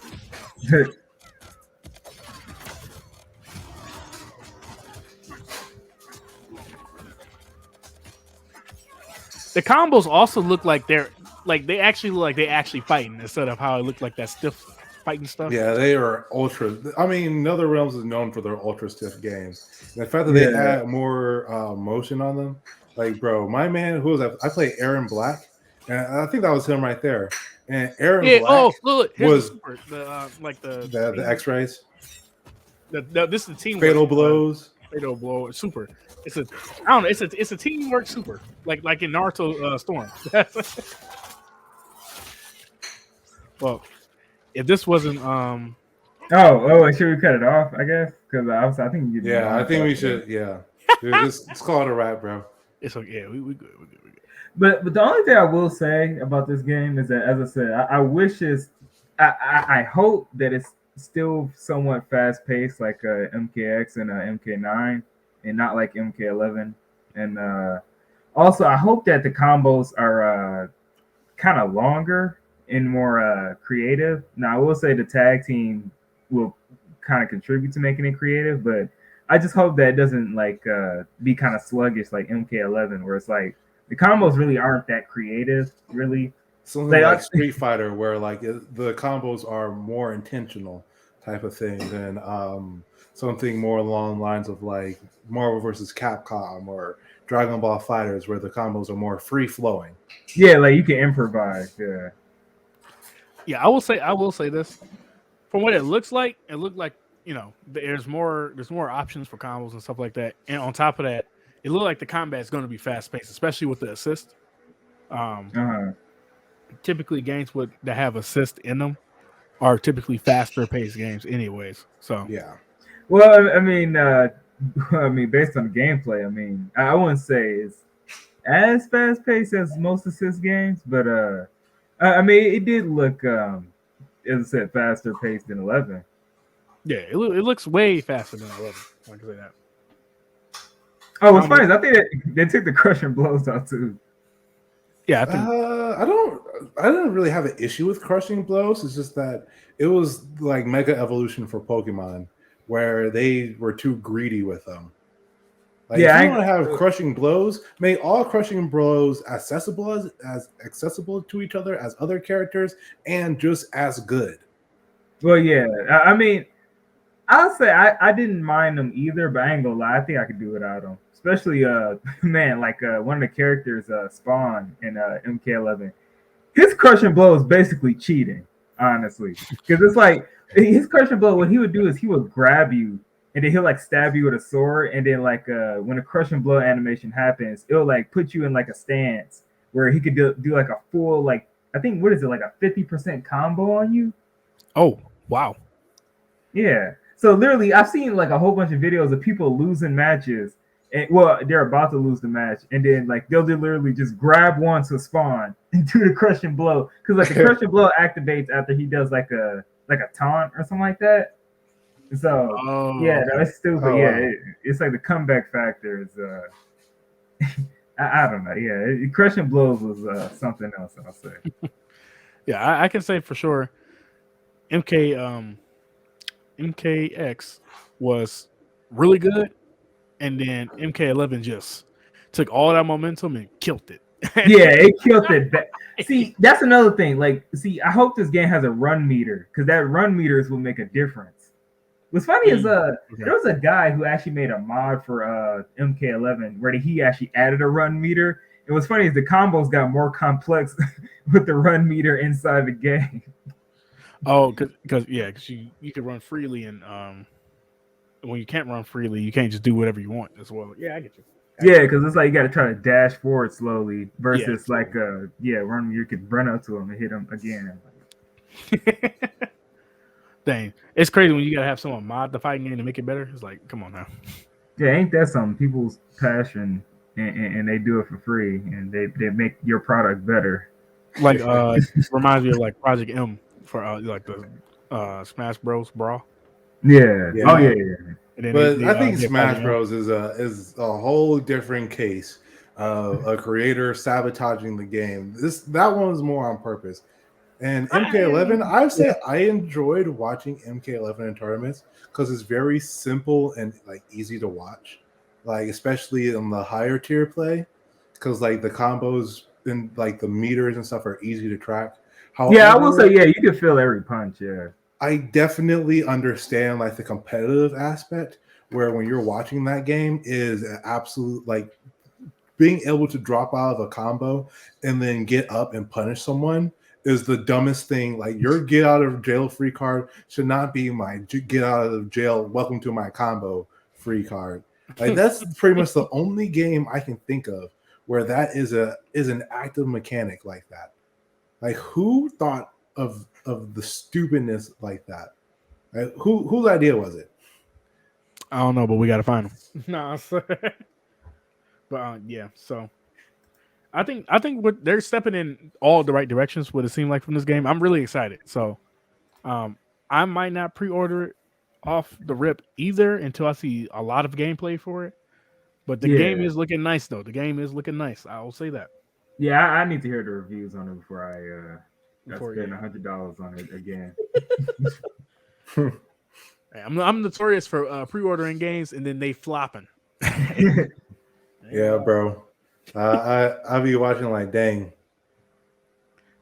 Marvel Avengers. Hey, I ain't gonna lie. Marvel Avengers was fun until you beat the game and then you realize you're literally doing the same mission over and over again just to get gear. Yeah. And then the gear is like, just a crapshoot. So it's just like, I don't know. It's just the exact same missions over and over again. But I will say the characters themselves are pretty cool. I just wish they had more flavor. Like the missions and what you can do in the game and stuff like that. Like it's like a shell. It's like, well, what's a good way to put this? Basically, most people was comparing it to like how Destiny is, but Destiny, as you see, Destiny has more things to do in it. So the repetitive dies down when you're like, okay, it has a PvP aspect to it, to where people, fight against each other and stuff, and that's what people are primarily playing. Destiny 4 is just the PvP aspect of it, really and truly. Sometimes they'll do the new raid that comes out to get the gear. Then once all of that's done, they just go back to PvP. There was no PvP in the Avengers game, which I feel like they could have easily, and I mean when I mean easily, they could have easily implemented that into the game. Like they could have had a whole new expansion pack or expansion to where they do Civil War, like they reenact the Civil War, right? Right. And then that will be like their time to introduce PvP. So you can do like these characters versus those characters. You know what I'm saying? Like they could have did so much with that game, and they just flopped. They flopped. Yeah, honestly, it's kind of sad. They just gave up with that game. Like it was good until they did give up completely. Yeah, I'm like, everything was nice about it. It was just very repetitive. Like, right. What killed that game was that it was just too repetitive. Like, you can literally do this. You can do the same mission like 1,000 times and not get the gear that you need. And what I mean by it was the exact same mission. Like you fighting the exact same robot with the exact same goals to finish the mission with the exact same boss at the end. Like you're literally just doing it the exact same way. It's like if you're playing a mobile game and you just running through one of the stages like repeatedly because you're trying to get like certain materials to build up a character or something. Like that game is free. Wait, wasn't that there like 9 different currencies in that game? But with the DLC and it was too? it was a bunch of different currencies. I will say this: you didn't have to buy nothing in that game.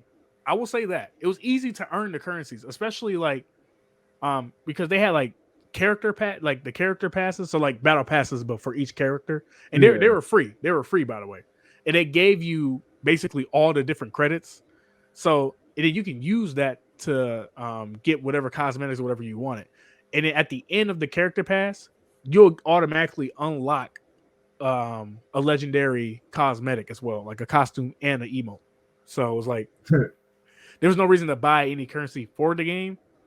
But if you did like buy the $80 or $100 version or whatever, they gave you like the currency, the paid currency for it too. So it was like, the game is pretty much you can earn it essentially. So Square is not known for supporting their multiplayer games, unfortunately. Yeah, I forgot it was made by Square Enix too. Funny enough. Yeah, the multiplayer game genre is slowly dying. It's like the only way you can play a multiplayer game is if you play Nintendo games or you play a fighting game. Bro, and Nintendo Online is trash. Yeah, man. Or Apex in Fortnite. Oh yeah, and Battle Royale shooters. Yeah. Well, mainly multiplayer. You know what I mean, like local multiplayer. Yeah. Oh, you mean local? Oh yeah. Yeah, that's most definitely dying. Yeah, I mean it's dark times, man. Yeah, and it's crazy too, because like when you brought up that about Marvel, like the newest one, like when you look at the one that came before it, they had way more characters, and I mean I don't know how bigger the storyline was compared to the new game, but they just had way more characters and variety. Oh, you mean like the you're talking about the the Marvel Ultimate Alliance or whatever. Yeah. Those games are goated, or at least 1 and 2 is goated. Yeah, it's for sure. I think 3 was a Switch exclusive. I don't think we're ever going to. I know Ultimate Alliance 3 did come out, but there's not going to be a game like that. Let's be real. I agree. Those games are gone, bro. Yeah, relic of the past. Ultimate Alliance 3 was most definitely an exclusive, I think, and I don't know how that played or haven't heard anything about it. It was. I watched like a 2-hour video on it because this was my first time hearing about it, and basically their conclusion was it was okay, like it was satisfying. Okay. Your Ultimate Alliance 2 though, dang, it's I don't know like what to tell you, but that game was fire, straight fire, bro. I didn't have any money for Ultimate Alliance 2. I was broke. I'm sorry. I still own a copy of that actually. Yeah. Your boy was broke. Hey, maybe one day we'll do a collab stream and we'll all play locally. We'll all play Ultimate Alliance 2. That would be pretty cool. Because I mean, it's basically it's kind of like a dungeon crawler, but like with just heroes, basically. Which is the Marvel heroes. I have no clue how to play games like that, like over a stream. We'll do a run. We'll do a run. Oh wait, what you mean? Like, I've seen people play multiplayer games like that across distances. Oh, I mean, like, especially the older games. It'll be easy. I know the logistics. Okay. Same way you would set up a podcasting, like a video form live podcasting, like if everybody was at one location, like in a room, it's the same thing. It's the same way how you would just set that up. So, like it's the same way essentially. Okay. I know the logistics. Either way, that's a cool little topic. But either way, that game is fine. I said either way like 5 times, so I'm gonna say it a 6th time. Say it again. Either way. But yeah, so the game's just coming out for PlayStation, or well, I don't know if it's coming out for all the systems, but what PlayStation showed were really good. I like the lineup. Can't wait. Fighting games are on the up and up too, so can't wait. Street Fighter 6, great. MK1 looking great. Tekken 8 looking great. Everything looking great. Tekken 2. I mean, I'm not a big Tekken person myself, but I definitely watching Tekken is always like watching a work of art. Like even seeing like when you're watching like Evo and watching the craziness that be happening, it's like, dang man, I can't do this in a million years. But like, as a Tekken player, I was just about to say, as a Tekken player, doing crazy stuff for certain characters, it's just that game is something. Yeah, love that game to death. No lie. But sorry to cut you off, Bash. You were saying it's all good. It's like the game is just a work of art, man. You be watching the game and you be like, dang, bro, is that how combos are supposed to look? Right, yeah, exactly. I would say, Tekken does have like a special place in my heart too. Like, I'm not really big on 3D fighting games, but like, I mean, Tekken is I would say goated for sure. Yeah, Tekken goated. Seven's really good. Seven's really good as well. Explains why they were able to survive off of 7 for so long, and then they finally came out with 8. But 7 was good. Tag team was good too. I ain't gonna cap. Tag team. Oh yeah, for sure. You know, it's funny. 7 has some pretty good DLC too. Yeah. All the DLC characters are pretty good. Oh well, half of them were broken as well, but we're not gonna talk about that. well, yeah, I could tell. What, like Akuma? Akuma was broken. Beast was broken. They gave him a meter in a game with people without meter. Yeah, they gave those characters meter, and if that doesn't come armored EX moves, the sentence, bro. People want Akuma not in the game, but they already confirmed that he's gonna be in 8. And I'm like, put him in 8, bro. I don't know why people be so mad about Akuma. I know he broken, but come on, man. Akuma really does fit that game. He fits the game, bro. People trying to say he don't fit the game, bro. He fit the mode, bro. There's other characters like Akuma, just a lesser version of him, like trash version. Actually, you know, they made another character that has meter. That's a Tekken character that came out with 7. It was Eliza. I think it was a pre-order bonus, if I remember correctly. But she has meter and stuff too. So she plays. I don't think she can do like the air fireballs, and that's what be messing people up. It's those air fireballs because people can't jump. Air fireballs beats professionals, bro.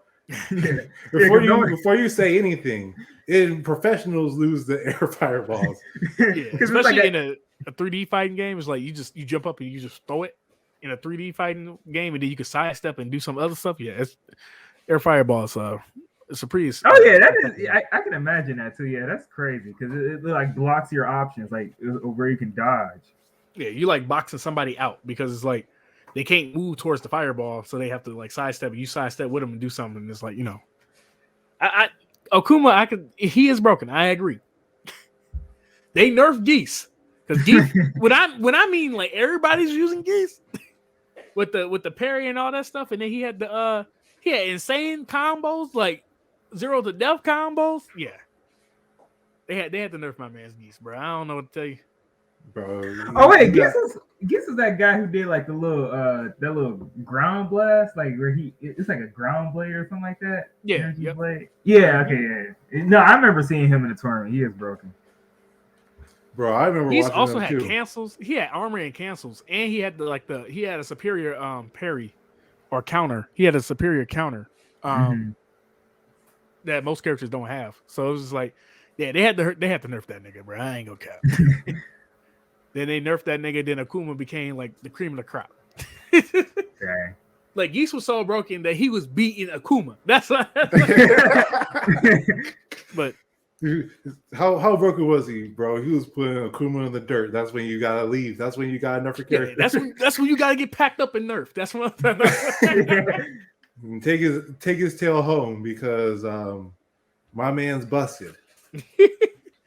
I remember they was rumoring that the reason why they put Akuma in Tekken 7 was because they were going to make a Street Fighter X Tekken 2. Oh. They were supposed to. I don't know if they're still doing it or whatnot, but that was the goal. So that's why Akuma was in Tekken 7 in the first place. But they incorporated him into the story so well, it was just like, bruh, why he should have been in the game like Tekken 1. But either way, Tekken's a good game. But I know we were saying we was gonna leave the games topic, right? We leaving it now, don't worry. this is a good way to segue into since we were talking about Spider-Man, we could talk about all the people hating on Spider-Man, and we could talk about the people talking about how Spider-Gwen or Ghost Spider or whoever, however you want to converse her name, because she has multiple names. How her color scheme in the movie represents and her struggles, even though her struggles are just the basic every Spider-Man struggle, right? A coming of age story. But either way, they're saying how she was representing the trans community. She had trans colors and her, all the stuff like that. So, what are y'all takes on that? That's what I want. I'm just going to kindly go first and just go first. I'm just going to say, isn't that like Spider-Man's whole thing, having a whole dilemma and keeping a life separate, and like, that's what he's known for, right? Like, why are we looking so deep into this? Like, looking at the color scheme and stuff. They probably just chose the color scheme because it's a pretty cool color scheme. You think they looked at Spider-Man and said this is going to be the colors of manliness? It's like, no, they chose Spider-Man colors because they thought Spider-Man colors would be cool on comic book paper. Burr. So why are we looking so deep into her color scheme? Like, maybe if the creator of Spider-Gwen sat up here and straight up said, "Oh yeah, she represents the trans community," but like, I don't think so. Well, so here's the thing. I'll actually, Fables, go ahead. I'll let you go first before I just go ahead and debunk everything. Well, I'm about to future debunk your debunking, but but look, I mean, I hate to say it, I agree with Bash like 100%. Y'all looking way too much into it. And look, to give you an analogy, that's like all these people who do like these Easter eggs for like Marvel movies and stuff like that, where it's say, oh, well, this thing that happened in WandaVision, well, this is alluding to Mephisto, and Mephisto is going to be inside of WandaVision. And it was funny is the director of WandaVision was like, "Who's Mephisto?" I mean, look, don't get me wrong. Like, sometimes it can be right, but I mean, I think in most cases people just look into things too much, and it's like, I mean, maybe it's because of the haircut. I guess. I don't know. That's the only thing I can say. This is nasty. This is nasty. Well, when I on your stream, brother. Not nasty yet. I mean, nothing happened yet. She is sending around a circle of friendly Spider-Man. Yeah, exactly. Man, we gotta cover you for trying to demonetize your own channel before you even get monetized, bro. You ain't making no money from this, and you trying to lose it beforehand. Oh, let me look up not Spider-Verse, because I realized I had Spider-Verse. Let me put comic, this comic, because I just want to see what I get. Because people don't. I actually have this issue, by the way, which is funny enough. Anyways, people don't understand. This is the color scheme she has had for years. Right. She's not trans. She's not. I don't. Each time a superhero movie comes out, you see how many people don't read or buy comics. And this is why the comic industry is dying and it's being only held by a thread from these movies. People are saying, oh, she's trans because this, that. No, this is her color scheme. This is her color scheme. This is just her, bro, on a Tuesday afternoon. This is a different form because she was masking herself as somebody else. But this is just her color scheme. These, by the way, these are different stories plot wise, written by different people. This is just her color scheme. Yeah, nothing about it. This is just the color scheme. Yeah, again, I said that the creator of Spider-Gwen probably chose these colors because the colors look cool. There's nothing wrong with choosing colors just because they look cool, especially they look good on ink and paper. This is just why are we looking so deep into this? This one. Honestly, why is this important? Honestly, why is it important? Why do you need a trans hero? So I can explain why the uproar and all of this is happening. So people were just saying that it was cool because they were saying the attention to detail with it was pretty cool and whatnot. Then there was people saying, no, she's not trans. That's basically just her color scheme, or they just everything was colorful and everything was this color and blah blah blah. So everything was very colorful that movie. They had a color explosion on half the stuff. Then they was trying to say, well, the dad, like Gwen's dad, had a trans flag pin on himself, but he never did. It was just like because it was just like a very supportive dad if he pulls his gun out on his daughter.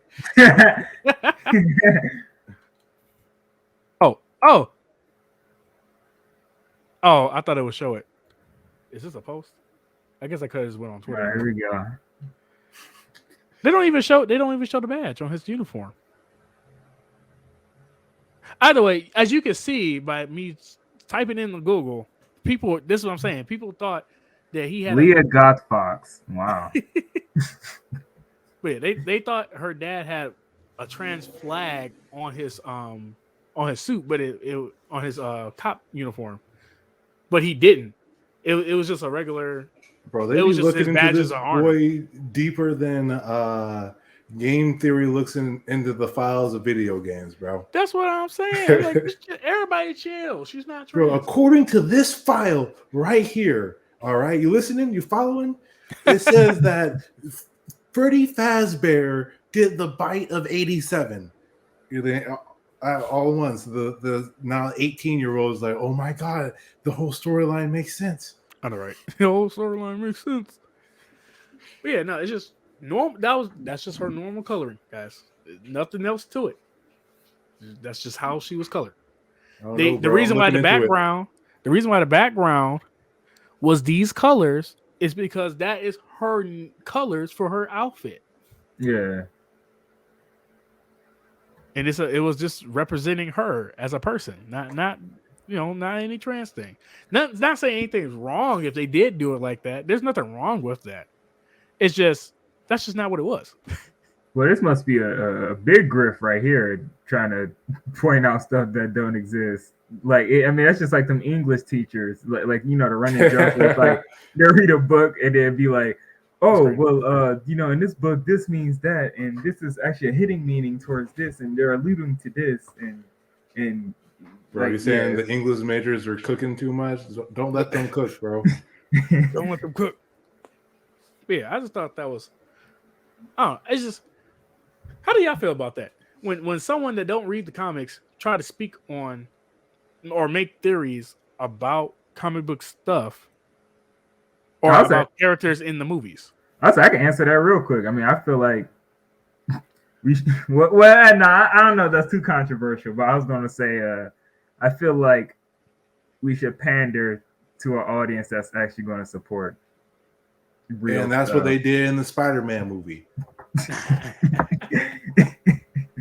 No, I agree. Like I said, there's nothing wrong with it. It's just I don't know. It's just like maybe I should just stop reading comics and let the comic book industry die. So when they make up new or when they use stuff, you be like, oh, okay, that's cool. You know what I'm saying? Like, because it's like, yeah. Honestly, when we say the comic book industry, really and chill, I think we're just talking about Marvel and DC. Because I don't think comic books as a format is going to die. Yeah, really. Manga is doing great. Manga hasn't even blinked. They're making billions of dollars over there. You got all the weebs gonna come to the stream and be like, "What are you talking about? Manga and comics are different." No, dude, I can drop the numbers right now and tell you that the number one manga right now is outsold the entire Marvel and DC together. No, I agree. I agree with you. I agree. Like they can say what they want, but a failure is a failure at the end of the day. No, I was just saying you're gonna have weebs come here and just tell you that mangas are not comics. Oh, sorry. Go ahead, real quick. Oh, I'm saying this at the end of the day, it's like they can complain about it if they want to, but if one side of the whole industry is thriving and the other side is about to close doors, like who's eating? Right. Well, I guess. Well, as I said before, I guess it's not the same industry per se because comic books have is unrelated to manga per se. I mean, you can say that, but like it's in the same square format. It's in like I know it's made by Japanese. What I'm saying is the Americanized comic industry because that would be a different industry technically. It's not doing well, but that doesn't translate to. Yeah, he's translate to a manga.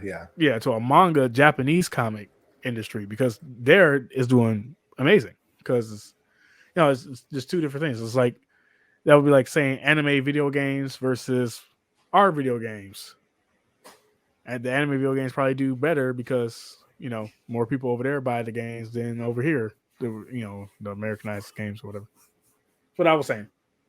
I don't know if that makes any sense. Yeah, what you're saying is like just because the manga is doing good doesn't mean like the America is not just to oppose upon each other.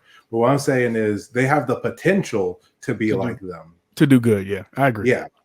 Just like how Xbox has the potential to be like PlayStation, but they try to say stuff like, oh, we don't need good games. I'm saying it has the potential. I'm not saying that, but like they're saying stupid stuff like, oh, we don't need to have good games to bring people to our platform. And it's like, what? They do be saying that, but hey, we said no more video game topics. No more controversy. No more controversy. That's what I'm saying. It's like it's just a good comparison where American comics they can come up with a brand new superhero that does as good as Spider-Man, as good as Superman right now. If they just let the good people who know how to pander to actual comic book watchers, if they knew how to let those boys cook, we will all be eating. That's moral of the story. If you let the cooks cook, everyone will be eating.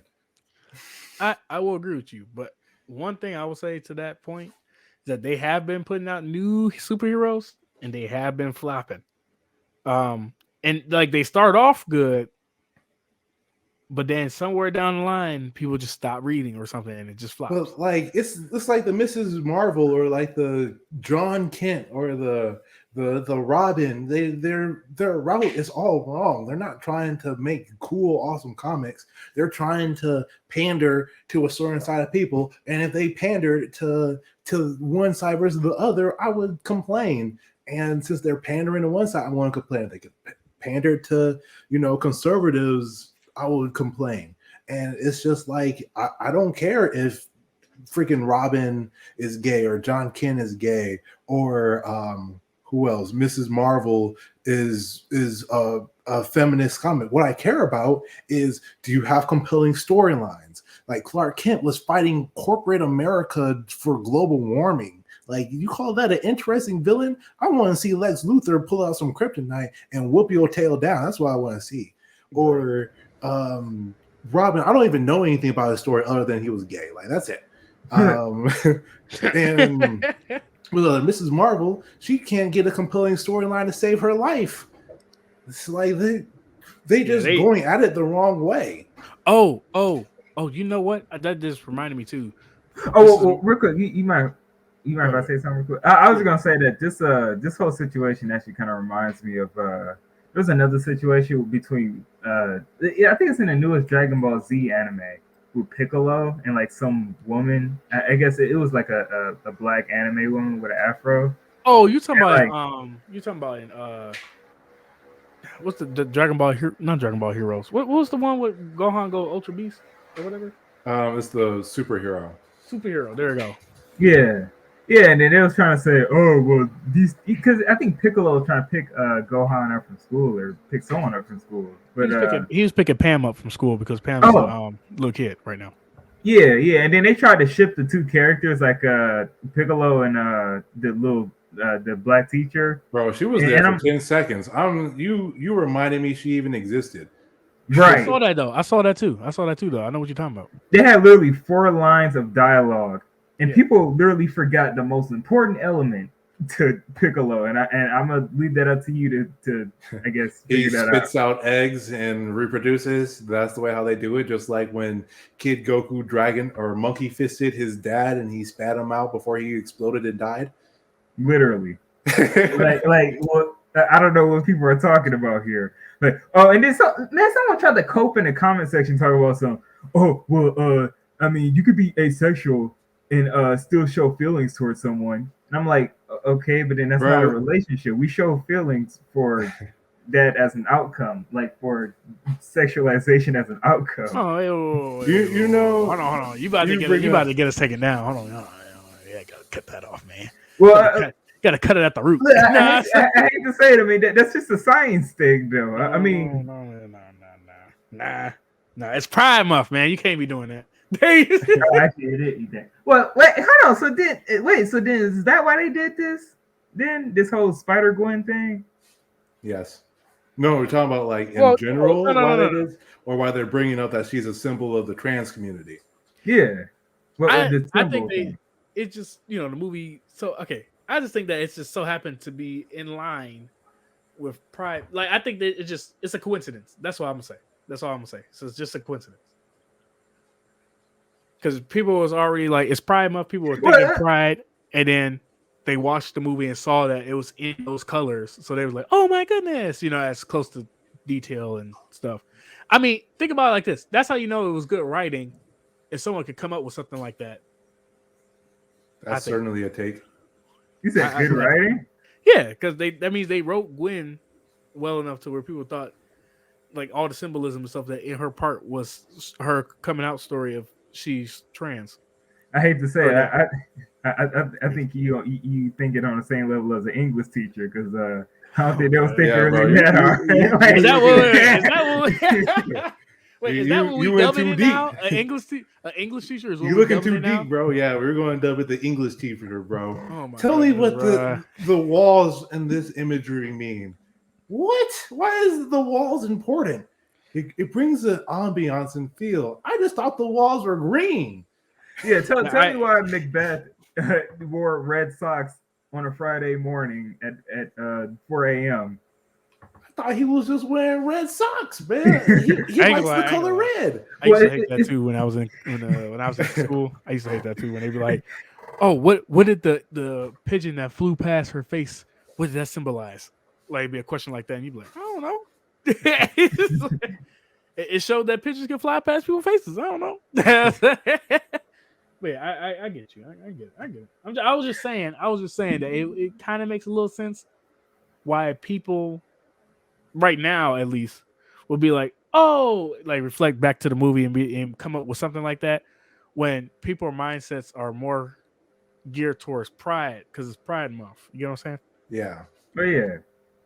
Definitely I just think it was unintentional. Basically, it's just people saw things that just so happened to connect. Yeah, I it was unintentional for sure because again, those colors are technically the colors of her outfit to begin with.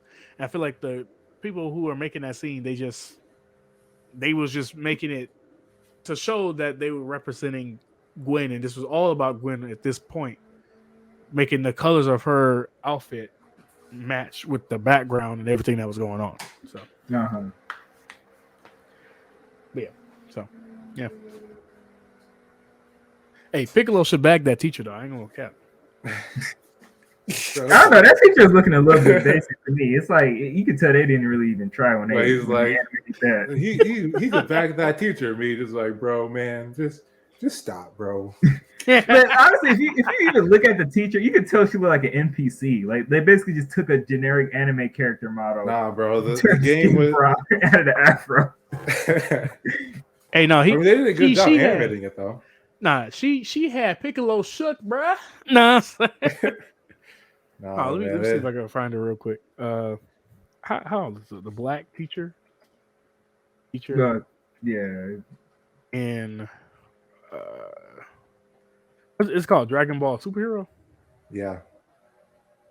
Dragon Ball Super, I think is superhero because Japanese people love repeating words. I'm surprised it didn't even come up faster than I clicked the wrong thing. Damn, people got fan art. Hey, okay, hold on. Let me show the screen, bro. This is funny. People got. Well, this is not fan art. This is the actual. Man, like I forgot this character even existed. That's the sad part about it. People over here. Look how basic she looked. I mean, they the original model. You know, I'm glad they put a black person in, but like we be taking our W's over the smallest things, man. You're right. This ain't a W. I can assure you. Boy, people done lost their mind over this. It was 4 lines of bro, dialogue. wait. This is a whole comic, bro. What? Someone did a whole fan art comic, bro. That's crazy. Even further beyond, bro. I'm not about to read any of that though. Don't. Here go another panel. That's all we need to see though, because I don't think we're gonna find anything else. And they don't like black people for real, so that's. But yeah, so I know we jumped a lot of things. I think ultimately with the Spider-Man stuff, to wrap this up though, people just need to calm down. Yeah, I think we look at media and always try to find symbolism in everything, when really and truly, sometimes there's something that's not there. Yeah, exactly.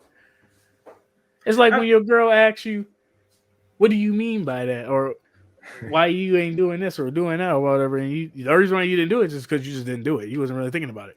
But then now there's got to be a reason, right? But in retrospect, there's no reason. I mean, in one way, you could say that, like, in any situation, you can make something mean anything to you, because at the end of the day, we just ascribe meaning to things. Yeah. Like, I could say, like, oh, well, Miles Morales' suit being black represents, because the suit is mostly black. Blackness. Blackness. Right, yeah, it represents black power because, it shows Nightwing, bro, you got to make him black. Batman, blacks is the beginning. He's one of us. We take him just like Piccolo. Yeah, Piccolo, he has an aggressive voice and he does the special beam cannon and points the 2 fingers sideways. He black. Yeah, I agree. Looking too deep. Black, you can say he's most definitely black. Black power. Did I say? Of course. That's what you meant. That's what I meant. Yeah. Negro power. No, I was playing. But yeah. So, what time are we at? We at 1 hour and 52 minutes. It's a long time. You want to talk about your quick rapid fire topics real quick at the end? Oh yeah. Okay. Yeah, ready? We ready for this. Boop. All right, let's get it. This is the time where we do a game show where we say random topics and get opinions that I don't have a name for. I have a name for it next time. Rapid fire ninjas. That's actually cool. Rapid fire. No. That's tacky. That is corny. Either way, and sometimes corny wins. And look at the Power Rangers show. Exactly. Okay, whatever. I'll give you that. But first question. I think I had it. Then I lost it.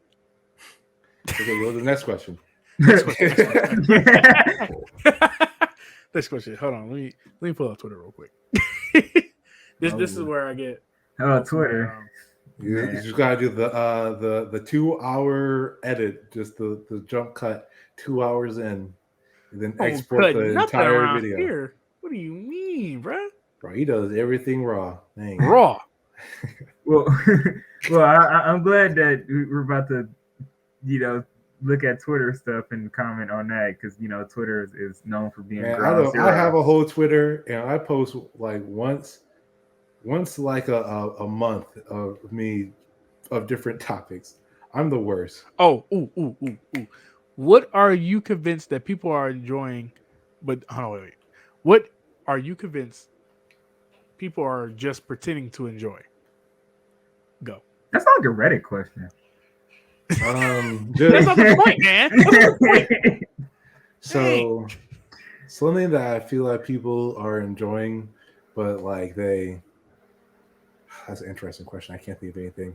What that they don't save really? Me. You just showing how we can't think on our feet. Dang, I could have had an answer to this question. All my topics are Yu-Gi-Oh or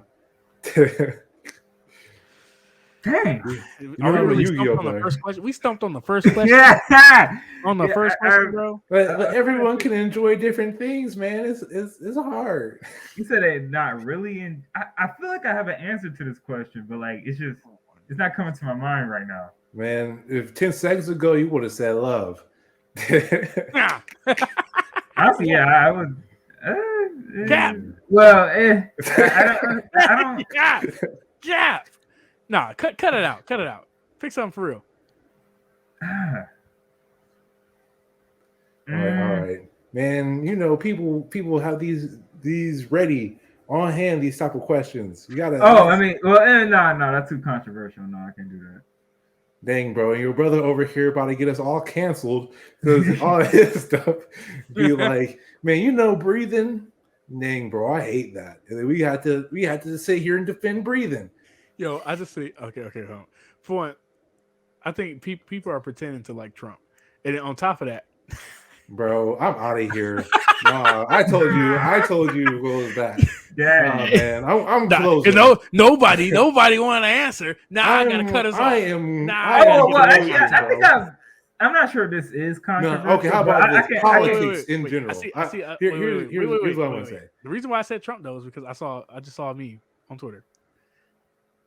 They said, how the F did Trump get arrested 2 times and we haven't got any mug shots? Because they purposely hide it. It's like a protection thing. Because Trump, I guess today Trump got arrested for something.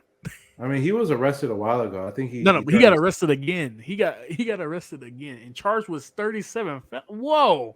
What? This happened today? A lot of felonies. Oh, whoa. Let me share screen. Oh boy, I gotta make sure I make a timestamp for this. And say, hey, this is the part you really want to watch. No. We ain't talking about Trump.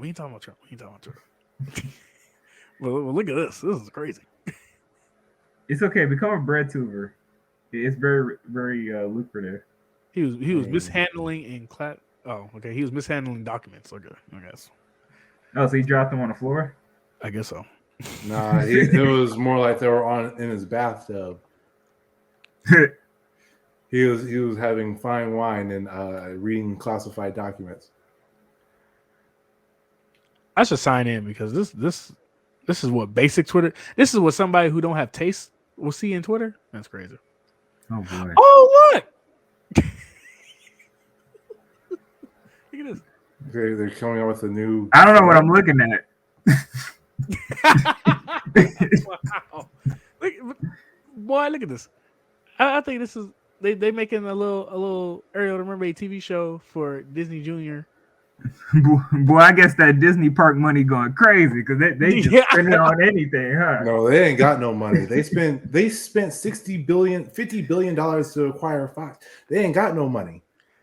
I will say this. I think the Ariel Mermaid movie did really well in the box office. So, well, it didn't. I was gonna say I think I can answer the question. No, I'm sure it did. It's projected to make $500,000, and with this budget, it has to make a $1 billion. Oh boy, here we go. Let's not do this again. I've been keeping an eye on it. It's projected to make $500,000 or $500 million. Sorry, I'll give it to you this time since you said you've been keeping an eye on it. Yes. Well, I can answer the question though. All right, go ahead. Well, I was gonna say like as I said, I don't know if this is that really controversial, but I would say cancel culture. Like people like, because I was about to say people like pretend to like it, like when it's a person that they don't like, but then when it happens to them or someone that they know, then they most definitely don't like it. So it's really like a thing where it's like you like it when it happens to someone else, but you don't like it when it happens to you. So really, I'd argue people don't really like it. It's just they just wish it on their enemies.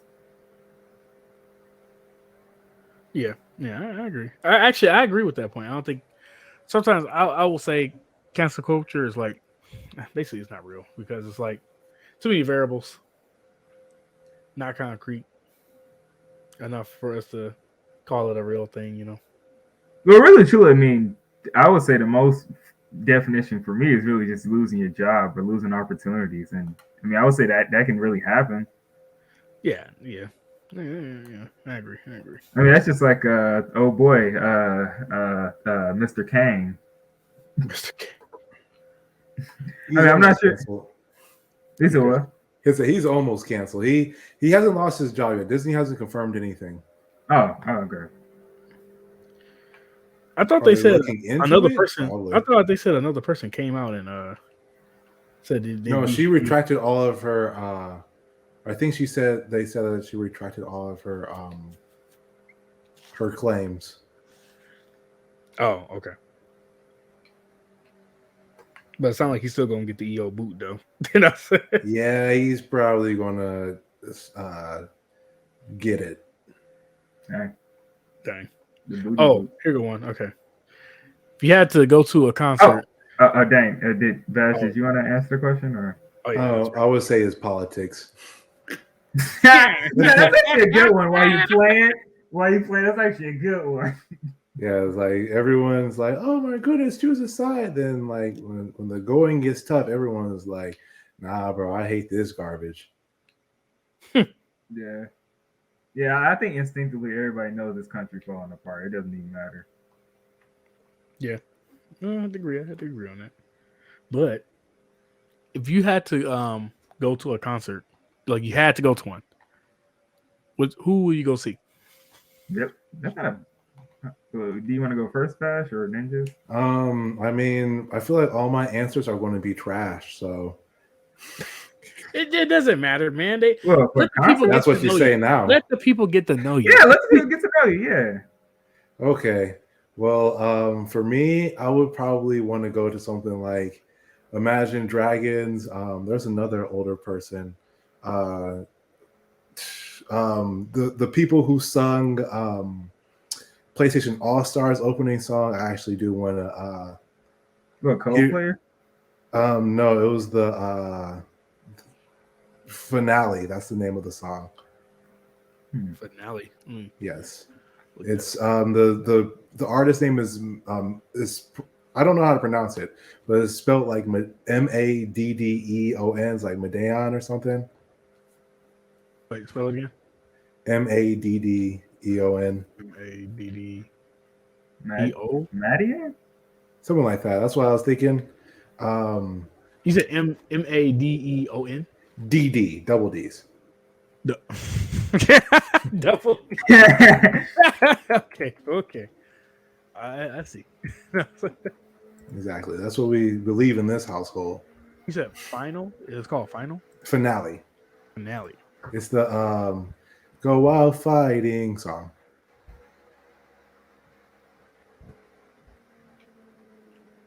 I think it might be 1D. I see a guy on Google. They sung PlayStation All-Stars. PlayStation All-Stars Finale. Well, you named somebody nobody knows, so I mean, exactly, because that's the only people I really care about seeing. And then there's another person whose songs I listen to all the time, but I guess he doesn't make music anymore. It's an older one, early 2000. Let's see, YouTube Music. I have my phone right here. Oh wait, it is that guy. He's a French DJ. Oh wait, it's the one with the 1D. I guess it's 1D. Yeah. I thought it was 2. It made sense in my head, but I guess not. You saying you want to go see a concert of him? Maybe cartoon, because See You Again is Flame Fires, Clean Bandit, and Alesso. There's my list. All right, I don't go to concerts though.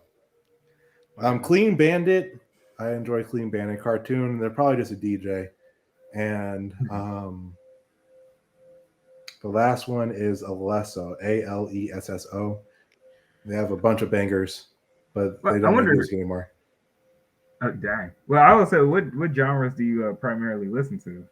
I would say I'm kind of all over the place, but I probably stray closer to like hip hop. So that's like a EDM hip hop mixture type of music. I can see that. Yeah. Okay. Cool. So like, if you remember the PlayStation All-Star song, it's a little bit of combination of like hip hop, and I was like, we can't play it on the recording because copyright. Yeah. So but it's there. It's out there.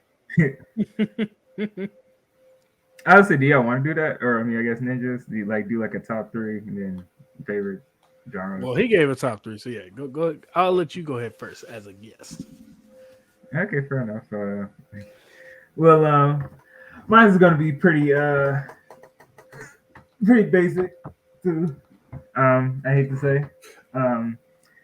So for sure, Travis Scott. I already know it's got to be a Travis Scott concert. Look, I might die. Crazy. I ain't gonna lie. I'm cool with that. It's just a sacrifice at the end of the day. When you go to a Travis Scott concert, you're risking your life. They should have you sign a contract. But like, but yeah, Travis Scott just has so much energy. Like, if you actually go to his concert or just see a video of his concert, you could tell he has a lot of energy.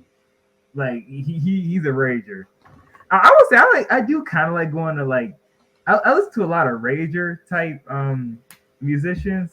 I guess that's my form of heavy metal or my form of going through an emo phase. But yeah, I don't know. It's just the energy and the art style, I guess, that I like. But yeah, I would say Travis Scott. He got a lot of good hits that are kind of my favorite. He just, it's like, I don't know, with him it's just a combination of aesthetic, you know, his rap style, his beats, his auto-tune. Like, his auto-tune is somehow recognizable. It's just something about it. It's just like T-Pain. I'll say I have to agree. Yeah, both of those people are recognizable in auto-tune. Bro, like Kanye West, honestly. And what's funny is Kanye West is the one that put him on. Oh, yeah. But yeah, nah. Yeah, I would say him. Let me see. I mean, I would say I could try to choose another genre. I would say I would be interested. Well, the problem is, okay, so I would say there's this artist I listen to called Of Dream, and the problem is he actually passed away. I'm not sure why. I'm not sure if it was a drug overdose or something, but statistically speaking, it's probably that. Yeah. Wow. But yeah, he was from France, and he does like a lot of experimental wave and experimental bass / wave music, and he was actually kind of one of the pioneers in that genre. So that, I mean, I would say I would go to a concert of his because I listen to a lot of his music. But since he passed away, I don't know if that's valid. So I would say another person would probably be there's a guy I've been listening to a lot recently. And he's in the niche that I really listen to. His name is Black Ceiling. And he makes a lot of good like trap music. It's like dark trap music. Like I guess you could say like gothic trap music. I know it sounds like a weird genre, but when you listen to it, you kind of get the feel of what I mean. Yeah. It's weird because it's like at first I used to listen to his music and I was like, oh, whatever, you know, his music is okay. I mean, I listened to a few songs. Now, I don't know. Recently, I just got bored and was like, okay, I need some new artists on my playlist. Oh. Yeah.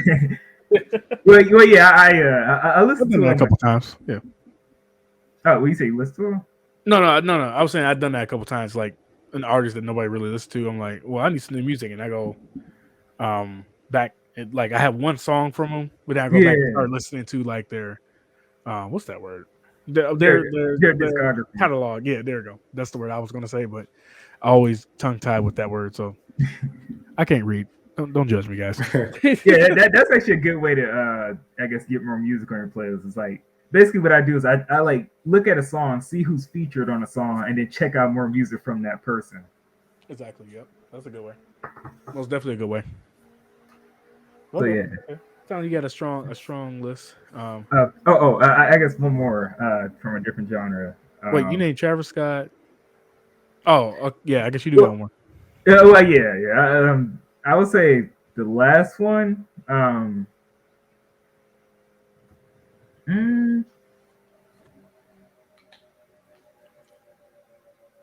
me see. I would say you only got two guys. Yeah. No, I was playing. No, I was playing with you. Dang, you say Drake. Say Say Beyonce. I would. I would go see Beyonce. They could be dead too. Well. Let me rephrase that. if you had a chance to go see them back when they were alive, you could pick somebody from them too. I would say if it makes it easier. Dang, I might be cheating a little, but I would say a dubstep artist concert. So that could be either, I would say Flux Pavilion. Okay. Probably Cruella. Cruella actually been making some good music. I ain't gonna lie. Like, yeah, I know back in the day they kind of made a lot of dubstep music, but now they kind of switch more into the EDM kind of trap like scene. Okay. That and Adventure Club. Okay, you actually named some old heavy hitters, I would say. Yes, it gets me really nostalgic, I would say, because they don't really make music like that anymore. I had a dubstep era phase back in high school, so I could see where you come from with that. So, yeah, I'll go ahead and say my list. I guess I got to be the Negro here, the nigga. Well, I said Travis Scott, so. Nah, I ain't nigga enough. So if I had to go to a concert, I will say, for one, I'm gonna start off with an underground person first. I will go to a Samino concert. I felt like he's gonna say that, yeah. Yeah, I'll go to a concert. Actually, I was trying to go to the one with him and Jid, but so I had something that came up, forgot. I don't know, but was trying to see that. So, who else? I'll go to a Kanye West concert. Okay. Well, yeah, I can see that. Yeah, with his he has big visuals. Because that I feel like that'd be something. You already said Travis Scott, so I'm not gonna say Travis Scott. I'm gonna say Beyonce though. He said Beyonce. Okay. Yeah, I will go to a Beyonce concert. I ain't gonna cap. I would have went to the one that was here, but tickets cost too much, and on top of that, I got things coming up to where money shouldn't just be wasted on tickets to go see Beyonce. So, stay tuned. No, that's my list. I would say, I guess to add one more. I know I'm cheating. But, man, we said 3. You're breaking the rules, man. I said 1 from the beginning, and now you're saying 3. We're all breaking the rules. No. Yeah. Let me try and move on here. It's okay. You said Beyonce too. No. But no, I feel like the Beyonce concert would have been something. Like, I feel like if you go into a concert, you should be going to a concert to be entertained. So I feel like most artists are not worth seeing concert wise, right? Oh, really? So now you could say the same for Smino. I don't know if that's worth going to go see, but I feel like if I'm going to a concert, I want to go to a concert where I know that it's going to either feel like the club in there, yeah, or it's going to feel like something like, I don't know, not high energy per se, but like everyone's going to be like jumping and it's going to be like, it's going to go crazy and stuff like that, like a Travis Scott concert kind of, but less without the dying, but but yeah, something like that. So, or like someone that's going to put on a really good performance. So like, I know Beyonce, she's going to kill it. She's going to put on a performance of a lifetime. And I want to see that. So yeah, hopefully before I die, I get to see Beyonce at concert. Probably next year sometime. If she dies. Before I die, I want to see a concert. Probably by next year. I'm dying, sir. My bad. Hopefully we don't die next year. No. But yeah. Okay. Just running up some time here to make it a clean 15 minutes. Oh, there was another question. Max, one more question. If you had to pick between your wife or your mom, This is a situation. Okay, let's say this is a zombie apocalypse, and all three are running. Okay, who are you saving if both of them fail at the same time? Your mom, or your wife, girlfriend, baby mother, however you want to describe the significant other that you have. Well, I hate to say it, I think you should probably tweak the scenario because I feel like in that scenario both can still escape. Unless they both sacrifice myself. My bad. Both of their legs broke at the same time as they fell at the same time. Well, I was gonna say, how about like a train? For me, that situation is pretty realistic. Yeah. So if my mom goes down, then I'm gonna look back at Uni and be like, "You okay?" And she'll be on the ground. Like what? Like, what just happened? I don't know. No, that's her. Her legs both magically broke. As you see, that's like a given question. So I would say, like, I think a better one would be. I think a better thing would be like a train, like have it like them tied to a train track and just say like, "Oh, you pulled a lever." That's so basic, bro. I know it is basic. That's like an 1800 question, bro. Like, come on, man. But gets the job done. They teach this in philosophy courses in college, bro. Yeah, the train situation. Yeah. No, I like my zombie one better. Yeah, they both fell at the same time. Okay. It was a moving platform. Everybody had to jump. Wait, no. You got one bullet left. And there's a zombie. There's a zombie coming after your mom and your girl. And you're tired, so you ain't going to knock this boy out. You want to go last few breaths. You got just enough energy to run away. Who you about to save? Yep. There we go. We'll leave this to Dr. Vash for now. I'm telling you that there is no right answers in this. Oh yeah. I'm sure my mom would be like, save Uni, and I'd be like, but mother. So and then what? But mother. Exactly, because that's what type of situation this is. You be on the ground, you blow the last zombie out, and I don't know, man. Dang, you blowing the zombie? What?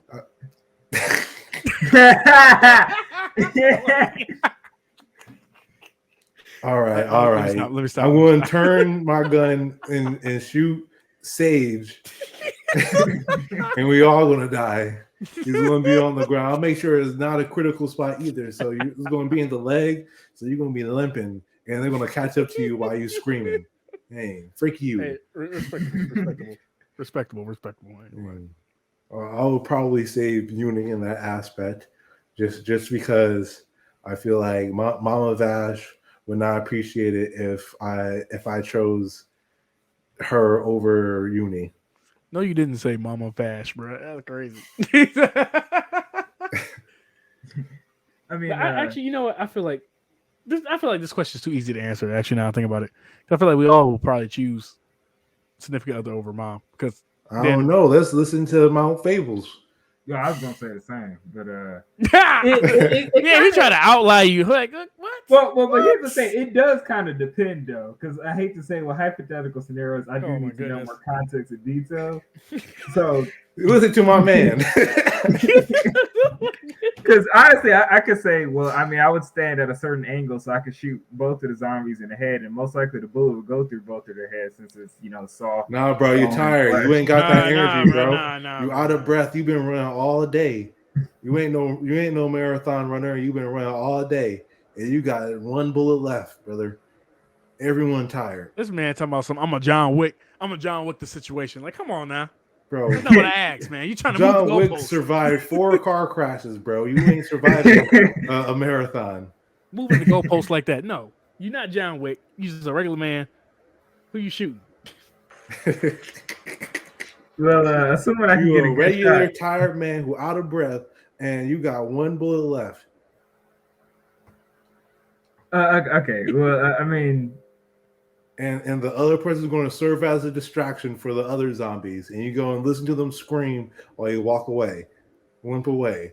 Yeah, they hope that they don't run towards you. But yeah, no, I would say, depending on each's ability, I'm not sure if my mom is more resourceful than my wife, but I would say the wife because of the as I said, the youth and the potential to kind of have more kids kind of have more. You gonna put this on her gravestone? I mean, it's just look. I mean, I can't reproduce with my mom.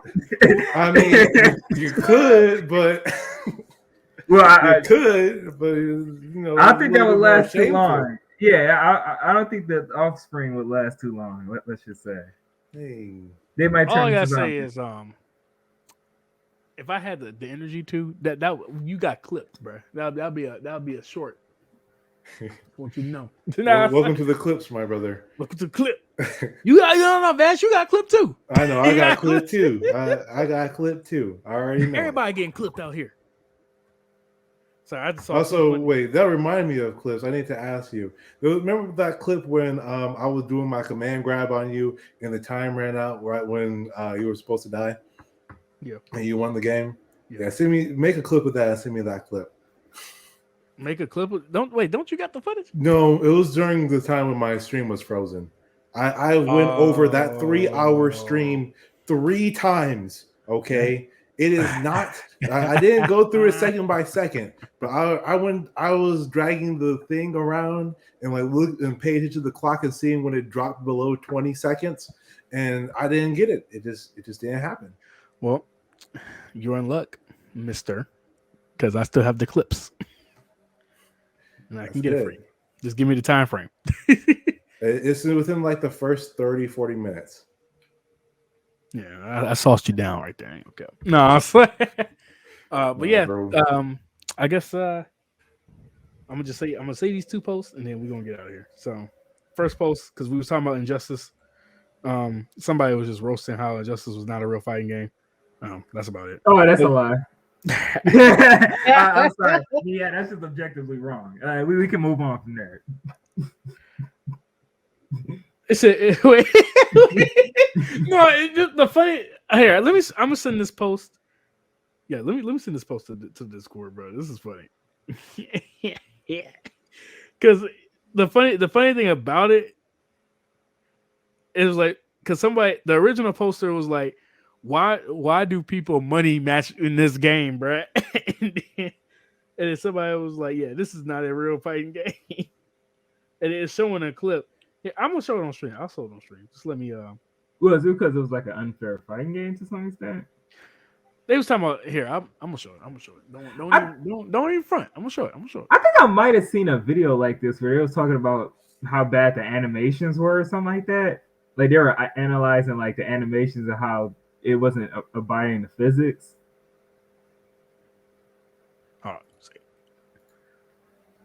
All right, I got the clip. I sent it to myself. I'm resourceful. All right, you ready? There you go. Ooh, never mind. Oh. No, I mean, I can still make it out, I guess. Yeah, it's. I mean, but back in the day, come on, bro, give them a break. This ain't HD. Press play. Yeah. Let's play on full screen. Play on full screen. What the? Oh, is this a trash can? Yeah, because he kept tossing the trash can. Yeah. Yeah. They had reusable stage elements that yeah. OTG'd you? Yeah, they're unblockable too. The entire trash can. It was even worse with the pig from that one stage where you can keep tossing the pig back and forth. Why is the trash can reusable? Yeah, Yo, this is broken. Reduce, reuse, recycle over here. Dang. Yeah, bro, why is he comboing the projectile with the NetherRealm? This is exactly why you don't buy no NetherRealm games when they come out, bro. Because the moment a character get a projectile, they act like they don't know how to balance a game. Yo, y'all gotta stop, right? Hey. The dumpster entire. Bro, this is the dumbest. That's literally only NetherRealm. Only NetherRealm, bro. You said I'm giggling. Yeah, only NetherRealm. Someone was like, "Why did people money match in this game? Where this thing is unblockable?" Wait, the trash can was unblockable? The trash can was unblockable. Yeah, it was unblockable. Yeah, an unblockable, reusable projectile that goes just as fast as a batarang. come on, bro. This. Really? I would say that's probably, you could just say that's like a bad matchup. I mean, he could have technically woke up and did bad like matchup. Yeah, bro. I was about to say literally the same thing in the same tone. Well, mainly because well, first off, actually, I'd argue he actually could have did something with Sinestro, because Sinestro has like a fireball that he shoots, and he could like shoot 3 of them. So he actually could have woke up with that and shot Batman, because Sinestro is actually superior at zoning than Batman, but that guy didn't know what he was doing. He basically just kept trying to jump. Well, then also you can actually stay on the ground too. Like you can stay and on not the only ground. that, if you have the read, I know like Sinestro has some broken stuff, but like yeah, you have the read. Yeah, sorry, real quick. I was gonna say Sinestro has that thing where he can like trap you, like in that little thing where it ties you up. And he can do that from anywhere on the screen. Moving the goalposts, bruh. So I'm sorry, it's a real fighting game, man. Bro, the second Injustice had its problems too, but like I feel like especially Street Fighter, they handled the projectile issue with characters who don't have projectiles, so then they're more reliant on their armored moves to just armor through a projectile super easily. Yeah, like I don't have issues with projectiles really, unless I'm garbage, and like Ryu is still an issue, but like compared, like I played against a Guile, and since Guile's projectiles are kind of readable, like you don't really need to do much against them. That's true. You just get the lead and you sit back. Yeah, I will say, Street Fighter probably deals with projectiles kind of well, because they clash versus well, that also they have different health bars. NetherRealm, I don't know what they be cooking up in their office, because in every single game that they've ever produced, projectiles is always king. Yeah. Every single game. And it's just like, it is impressive how you have failed to balance projectiles in all your games. Well, you can just armor through the projectiles, I thought, in most of them. Yeah. In which game? Injustice. No. Yeah, Injustice 1 and 2 you can. It's just you can, but doesn't mean that the best characters weren't the ones with the projectiles. Just because you can doesn't mean you're going to win. I'd argue Injustice 2 actually made it to where you can actually roll you can spin bar to like roll forward through a projectile. Yeah, you can spin bar to roll, but you can still get grabbed in the roll. Oh yeah. Yeah. Like there's counterplay to the roll, and on top of that, it doesn't go full screen. So if someone's full screen Dr. Fading or Mr. Fading your tail, you're done. Honestly, look, I know that clip was kind of funny, but like it's one of those. See, I will don't get me wrong. I will say the projectiles fam in NetherRealm games is kind of atrocious, but like if you actually are kind of skilled, you actually can get past it. I mean, you can say it's a skill issue, but again, like, why is it that every other game has found better ways around projectiles than you? Well, I mean, Multiverses, projectiles are absolutely stupid. Multiverse is a platform game. Come on, man. It's a platform fighter, yeah, and projectiles are... You can move vertical, horizontal, down, up, sideways. Okay. Yeah, that's not a good Mortal argument. Kombat 9. You can hang off the leg. Busted projectiles. Mortal Kombat 10. I feel like that one's probably the most balanced one. That was balanced. Mortal Kombat 11. Projectiles. For a moment, they had to nerf pretty much all the projectile characters. Garrus, who's that? The god who was the plant god. Nerf. Oh yeah. All those characters, top tier characters. And even like mid-screen projectiles where they're just instant, like with the wind guy, where he can just pull you into him. It's like those games are known for just projectile camping. It's Street Fighter projectile camps to a certain extent, but I feel like they've been like with every iteration they've been improving the ways around projectiles for characters with projectiles and without them. Yeah, and then we have games like Guilty Gear, where you can literally just projectiles are good in the game, but like none of them are just like completely overwhelming. Yeah. I mean, I would say Mortal Kombat. Yeah, it did kind of have it to where projectiles could cancel out. It depends, because like, I think in Injustice 2 they did have it to where some did cancel out too. It Yeah, only the best zoners can. And then we had characters like Red Hood, Starfire. Starfire. We have Batman. He was a projectile character. His projectile was just good. He wasn't very good at just camping you out via projectiles, but he could. Mr. Fate could camp you for days, for universes. Who was the Deadshot? Deadshot was the best character in the game when the game released. Yeah, then they nerfed the crap out of him. They nerfed the pants out of him because they can't balance it. You know, as I said, like people don't realize, like when it comes to OP characters, you have to buff everyone else. You can't just nerf them because when you nerf them, you just create a new OP character. That's true. But I do remember Deadshot. Yeah, he was going crazy. I ain't gonna cap, especially with the machine gun little thing where he could shoot, then low. He could a low projectile though. Can we talk about that? Full screen low, brother. Just like in full screen low projectile. Full screen command grab projectile. Like what? Oh yeah. What were they thinking, bro? Who was cooking? Who was in the kitchen? Nah. Well, I mean, this is why. You see, when you have heavy zoners, a counter pick would actually be like a teleporting character. But some zoners had teleports, bro. I think Starfire had a teleport. No, I don't think she did. But she had like a dash where she could go through projectiles. I think her dash could go through projectiles too. Supergirl could teleport and she had projectiles. Her projectiles were tied to a meter, but she had it. Yeah. I won't say Scorpion's projectile character, but Sub-Zero in some games had a teleport. Did you say Scorpion's not a teleporter? He is a teleporter. No, I say he's not a projectile character, really. But Sub-Zero, on the other hand, in Mortal Kombat 10, he could freeze you, teleport to you, and then work it down. Bro, they forgot the balance on Mortal Kombat 10 is a crazy game, man. I'd say mainly it's with Mortal Kombat 10. People were kind of mad because it wasn't even the fast pacedness of the game. It was just the mix-ups. People didn't like the mix-ups. Oh, the mix-ups? Yeah, because it's like, every character having true 50-50. You block one hit and it's a high-low at same frame.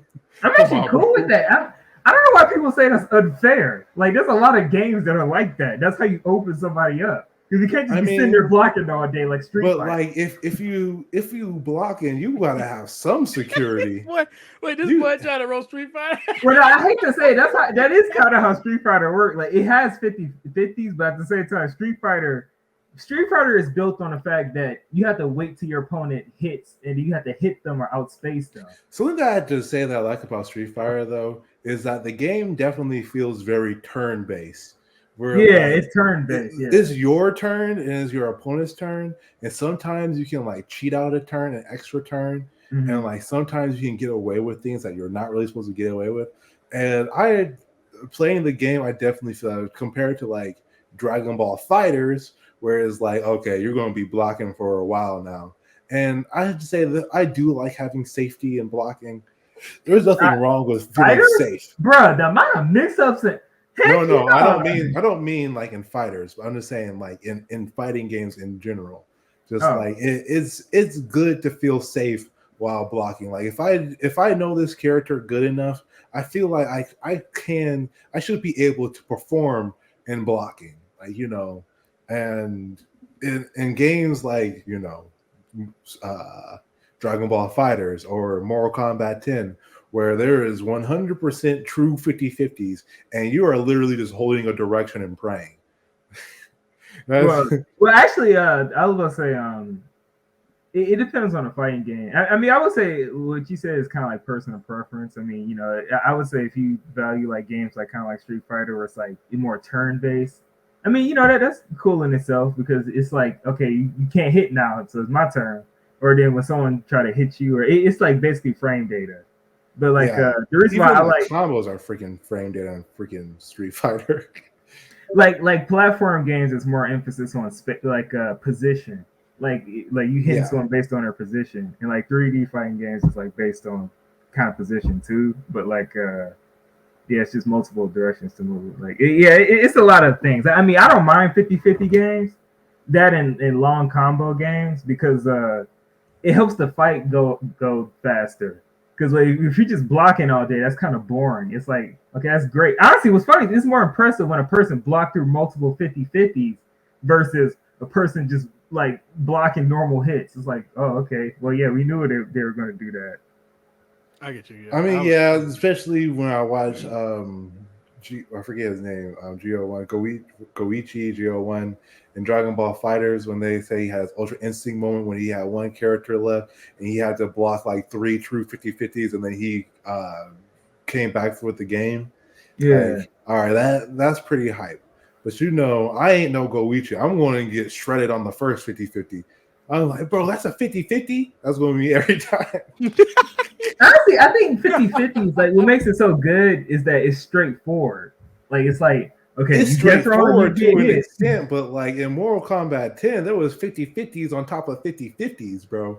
You got left, rights, up, downs. No, it was really just like overhead low, really. It maybe grab as a third one, but like, because you have to think it had a block button. And it didn't have it to where it was like you switch direction. Because see, that's the thing about fighters. Fighters have like pretty much like a 4-way 50-50. You could argue a 5-way, maybe a 6-way. Whereas like you have to but block if left, it's right. your turn and you gotta do a directional input to do an attack and you get crossed up, like yeah, actually what's funny is Injustice is like that too, where you can get crossed up. See, don't cross up fighting games, be serious. Because I ain't gonna lie, man. There's some times I'd be like, how did that hit me? It's like, oh, because on this one frame, this hitbox went over your head and hit you on stream. Zangief hit me with a cross up that hit me and on the same direction he was looking at me. I was like, oh heck no. Yeah, no, I hate that so much. I saw I was like, bro, I was holding straight back. What happened? And I look at the bottom left hand, said cross up in purple. I was like, oh hell no. There's no way that was a cross up. He landed in front of me. That's crazy. Yeah, also, yeah, that's this is a fighting game thing in general with hitboxes, and yeah, it gets kind of quirky. Yeah, I didn't know we was a fighting game pod for real. I mean, we are today with Mortal Kombat, Street Fighter, Tekken. But yeah, to answer your question, Ninjas, yes, it is a real fighting game. You just got to get good. I will agree. The one thing I was gonna say out of all of that, because I wanted y'all to have your little discourse, and it was funny listening to y'all. But I do remember back in the day, people were like, "Money match me, money match me." We be high schoolers talking about money match me. All we got is $5. Like, come on. Yeah, we ain't got no money, right? We ain't got no money.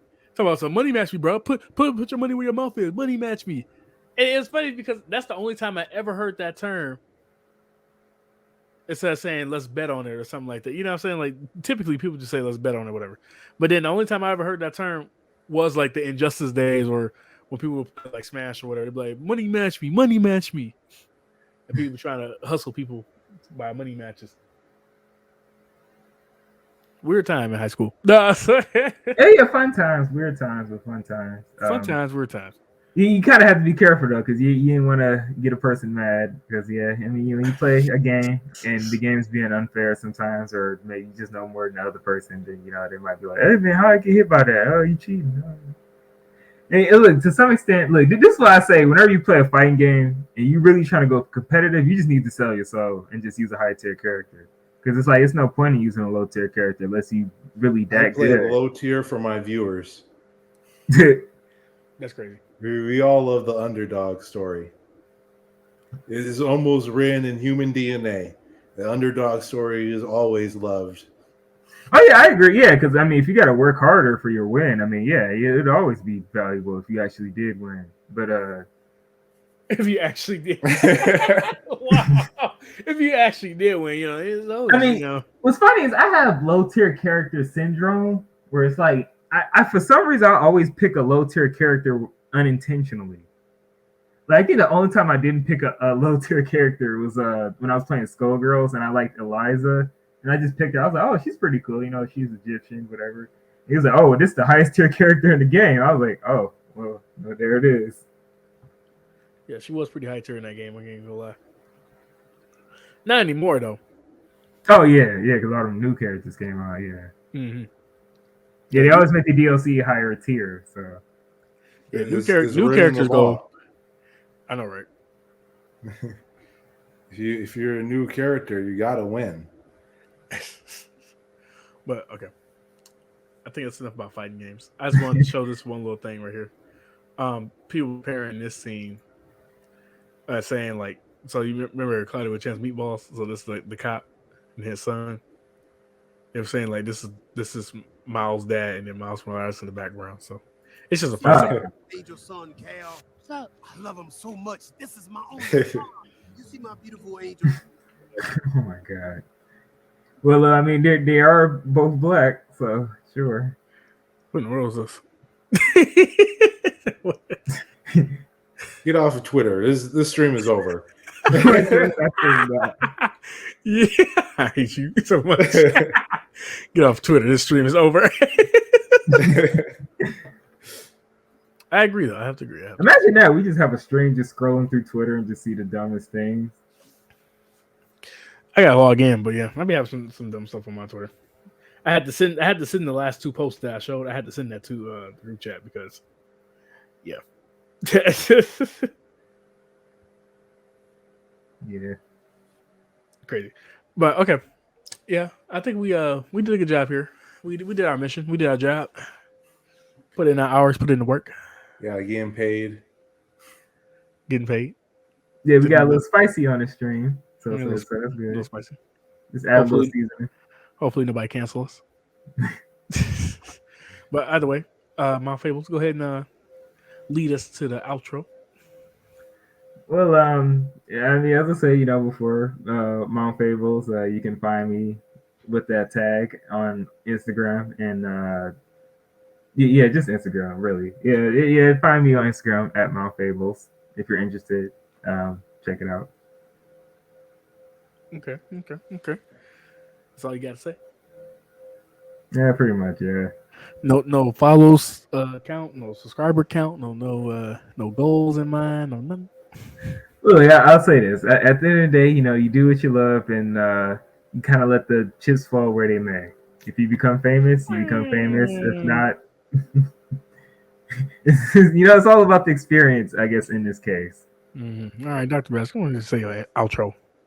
Do a better job, guys. Thanks for making it all the way to the end. I know we love our longer podcasts around these parts, but I want to say that I really appreciate you guys, especially if you like, commented, and subscribe to everyone here. But we all out here putting in some work, and we hope that you really appreciate all of what we have, all of our future plans, and we hope to see you again. Yeah. Thank you guys for coming out. Like he said, like, comment, subscribe. Go ahead and subscribe to Dr. Bass channel. Yeah, get them up there. The YouTube requirements are coming down. So I just want to get that 50. I'm at 47 right now. We out here cooking. Every day we inch closer. Every week. Yeah, new goal is 500 for all of us. So yeah, go ahead and do that. So you should be happy because we reduced it by half.